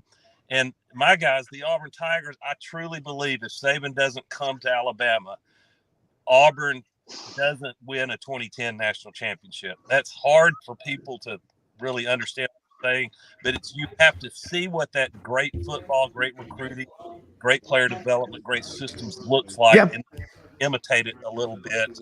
So, we owe it to Coach Saban. The games that Auburn people never shut up about, like 2010 Iron Bowl, 2013 Iron Bowl, those don't mean nearly as much if you don't have the GOAT, Nick Saban, standing on the other sideline. Yeah, and I'll throw this one at you. I think Auburn people have got to not look at success as some sort of burden they don't want to carry. Yes. You got to embrace it. I mean, if you're good at something, every time you show up to run a 5K or a canoe race or whatever, I don't care what you do, you're going to feel pressure. You just got to learn to live with it. And by the way, Kerry J up in Gallatin, Tennessee, getting time to start talking SEC hoops. College basketball is here. Nebraska beating Purdue last week. Crazy. I'll say this, folks, Kevin Scarbinsky, the Birmingham lead, Scarbo knows the only sports writer in the history of the great state of Alabama ever to be inducted into the U.S. Basketball Writers Hall of Fame. That was last April, the weekend of the Final Four in Houston. We're going to be talking a lot about basketball. Kevin gave us a new term the other day, hoop heads. And I'm giving you credit for that, Kevin. But we're going to talk a lot about college basketball going forward. But again, it's like in this past week, you've had Nick Saban retire. Pete Carroll's out at Seattle. Bill Belichick is out right now.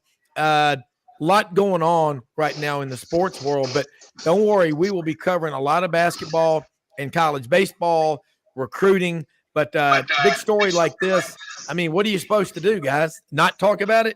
I mean, Yeah. no, I'm saying Kerry's right. Promise you, we'll be covering a lot of basketball. Auburn's won 8 in a row. Yeah. Everyone by double digits too. Yeah. They look like, and this is a point of pride for the state of Alabama, is that either Alabama or Auburn has won the last 3 SEC regular season championships.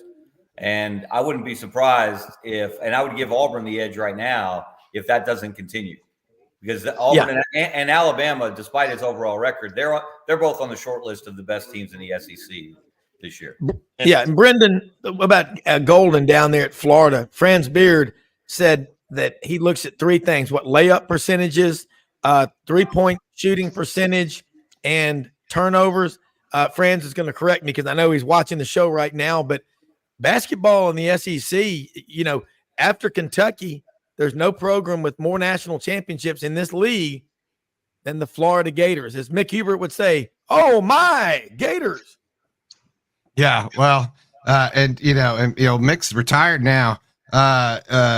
Florida's. I like Todd Golden. I think he's the right guy, and I like him because Franz Beard tells me to like him. And Franz Beard knows basketball better than anybody that I know, and he goes to almost every home game and some away stuff. So he's if Franz says he's got it, the stuff he does. I just think he cares about it's like a Saban. He cares about the little tiny things. They matter. All those little things matter.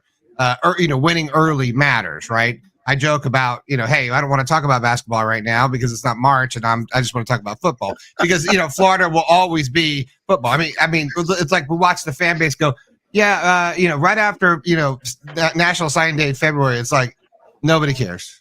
It's like no one cares. It's like, yeah, we care. We got like 10% of the audience of basketball, but they still pack Ruppert. They still pack the O-Dome. They got a fan base. I mean, I'm kidding, but I agree. SEC basketball is on the rise. It's here to stay, and it's not a surprise. Florida dumped a heartbreaker against Kentucky the other night, which they should have. And Todd Golden said after the game, he said, I think we should have won that game. And he expects to win. And I think, this harkens back to, I think, all of SEC athletics and great coaching and everything else is that there's the I want to win, I love to win, and I got that desire and all that kind of stuff. But there are the certain Nick Sabans. We can make a long list here, but it's the expectation of winning. I expect to win because I hate to lose so much. Yeah. And we're having Urban Meyer and Steve Spurrier in April are coming out to the restaurant called Spurrier's Gridiron Grill, which is Spurrier's restaurant here in Gainesville. And we're having an entire talk, which is going to be Urban Meyer and it's going to be and Steve Spurrier, and they're going to be talking about how much they hate to lose. That's the whole topic of the conversation. When is this? This is in April. We've been putting it together. We're going to be raising money, I think, for one of Urban Meyer's a foundation of some sort. I don't know who they picked or selected yet, but that's the whole topic of the whole thing is hating to lose because it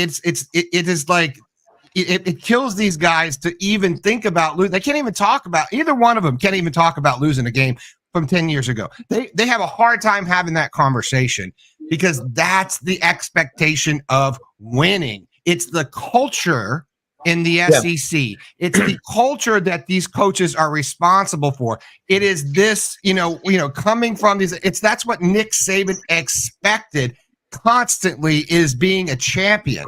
And I think that is the difference in the intangible. And that's what I'm fearful of a Billy Napier or whoever comes into these programs. They may be great, all of this, all of that, or whatever, but do you have that edge? And that's going to make the difference, because that's what it takes to win in the SEC. Well, I remember one time being at a game, Auburn and Alabama, and one of my friends famously said, these coaches are all fearing for their coaching lives if they lose, but that keeps them motivated. Doug Dean, they should. They're really, and they should, because we think about this in the sales world. If you're not producing, you're going to get fired unless you have some secure government job where they can't fire you. But if you want something, you got to take it. I needed to get a tax number from the state of Tennessee the other day, and they said it could be several days before you get it. I got the phone number, made a call. On the third ring, somebody answered. I was very nice, and within 36 minutes, I got that tax ID number. You know what? I'm relentless. I am. I'm OCD and ADHD and whatever else the hell it is, but it does help when you want something. Doug Dean, jump back in here. Are you in a side-by-side, or is that a four-wheeler? No, this is my vehicle. What wild to me, really wild about the whole fraternity of coaches. Alabama's Greg Birne has known, obviously, when somebody becomes 70 years old, I don't care how healthy they are, it's your duty to think about succession management. So they've known coming, but 3 years ago, I think there's no one on this round table, maybe Scarbo, that I had never heard of Kalen DeBoer 3 or 4 years ago. No. And yet, man, and how many more of these? And he, to me, looks elite in his coaching ability. And I think proof of that, even in a loss, I think they were significantly that title. But man, he had his team game with a long. They weren't going to beat Michigan, but he had them competing. So my take on this new coach is he kind of scares me, if you will, as a pure coach. But I have a wait and see. I think Dave said this earlier in the show. I have a wait and see attitude as a rival. I'm not in Bama Nation, but a wait and see attitude about how he will assemble a staff that knows the South and these high schools well enough to immediately recruit at a high level. And that's a real dilemma, because I'm sure he wants to be loyal to his staff that he's kept together, and they've already worked hand in glove on the hand. If you've got an all Pacific Northwest coaching staff, steep curve to learn your way around these high schools in the South. Yeah, it is. And one thing too, for sure, is when you think about bringing a new staff down here, how many coaches are you going to bring with you from Washington? And how many are you going to just, like, Nick Saban said, if you want to come with me from Michigan State to LSU, be at the airport. I don't think anybody came with him, but he ended up working out pretty well for him, hiring all these coaches from the South. I mean, Jimbo Fisher was on there. Will Muschamp was on there. And there's a lot of them, Kevin and Dave and Brenden and Doug. You've seen this happen before, but I think what Doug said is right. You needed to be pushed, Auburn, or you needed to be pushed, Florida and Florida State and Miami, pushing each other. Listen, you can pull against your rival all you want and hope they lose every game. I'll guarantee you this. Nobody's going to show an Iron Bowl with a 1-10 team versus a 4-7 team. Okay. I mean, maybe public TV will carry it, Kevin, but you better be glad if you want to be great at anything, train with the best. And that's what the SEC, regardless, the reason Florida State, in my opinion, did not get invited to the playoffs is because the perception was they won the ACC, yes, but that was a weak league. You win the SEC, it's like knocking out Mike Tyson, Kevin.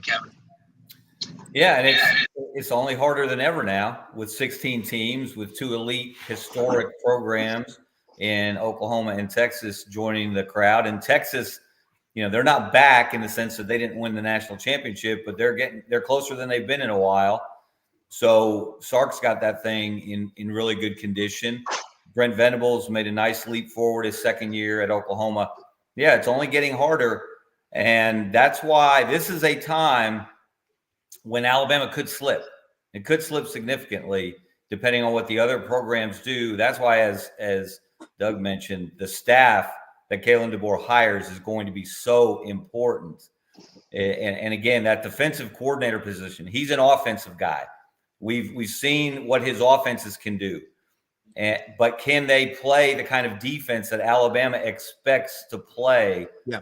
Doug, when Terry Bowden came to Auburn, Auburn fans didn't want to win 37-36. They wanted to win 14-13. Yeah. And that sounds crazy. You think winning's winning, right? No, yeah, it's not. And Alabama, and that I actually heard an Alabama fan say something to that effect. Wow, I'm really excited about playing all of these 42-40 games going forward. And it was not. It was said with disdain, even though Nick Saban adapted, and they were able to win games offensively in the latter half of his Alabama tenure. I mean, they beat Clemson 45-40 in the first national championship game when they faced Dabo and the Tigers. So you got to be able to adapt. But it's going to, again, that staff is all important for him. He's got to get it right. Hugh Freeze went 0 for 2 on his first coordinator choices last year. Yeah, it's unbelievable. And he brought in, and here's the thing that Franz Beer just said, Urban Meyer's first coaching staff only had Charlie Strong from Batesville, Arkansas, up on the White River. Everyone else was from up north or out west. And you're going to have to make some changes. All I can say is that Hugh Freeze has got everybody backing him. He's got one of the top NIL collectives in the country. Never again say you didn't have a team prepared. Never again complain about having to fly the brand across the country. Embrace it. It's a privilege. It's a privilege that not many people can have. But, man, another privilege is having y'all on this round table. This is awesome. We run out of time. This is awesome. Doug, thank you so much for joining us. Doug Dean, AU Dose Birmingham, Savant Saturday, Dave Tompkins, the Low Country, South Carolina, Roll Tide, Go West Point, Brenden Martin, GatorBaitMedia.com, Kevin Scarbinsky, the Birmingham Lead, Scarbo Knows. Tell you one thing, man, true grit journalism, the First Amendment. We don't drink the Kool-Aid on this show, but we have a lot of fun. And Kevin, next week, you ready for some basketball talk? I mean, I love it. I love college basketball. But last question, I'm going to leave it with you, Kevin. Is the SEC challenging the Big 12 this year to be the best basketball league in America? Yeah, the Big 12 is still number one, but the SEC is going to have maybe more teams in the NCAA tournament than anyone else if things keep playing out the way they have. But again, I look at close to home. I think you're going to see another SEC champion from the state of Alabama, and right now it looks like it's going to be the Auburn Tigers. Well, that will be a wild time, man. This is unbelievable. Hey, look, we'll be back on Monday morning. Everybody have a great weekend. Stay warm, and we'll do it again 6 times next week as we do over 300 times a year. Folks, most often we see the face of Christ in the least among us. We're the most blessed country in the world, the greatest people. Let me thank our sponsors, our guests, and everybody watching. We're fixing to really crank it up. We'll see you Monday.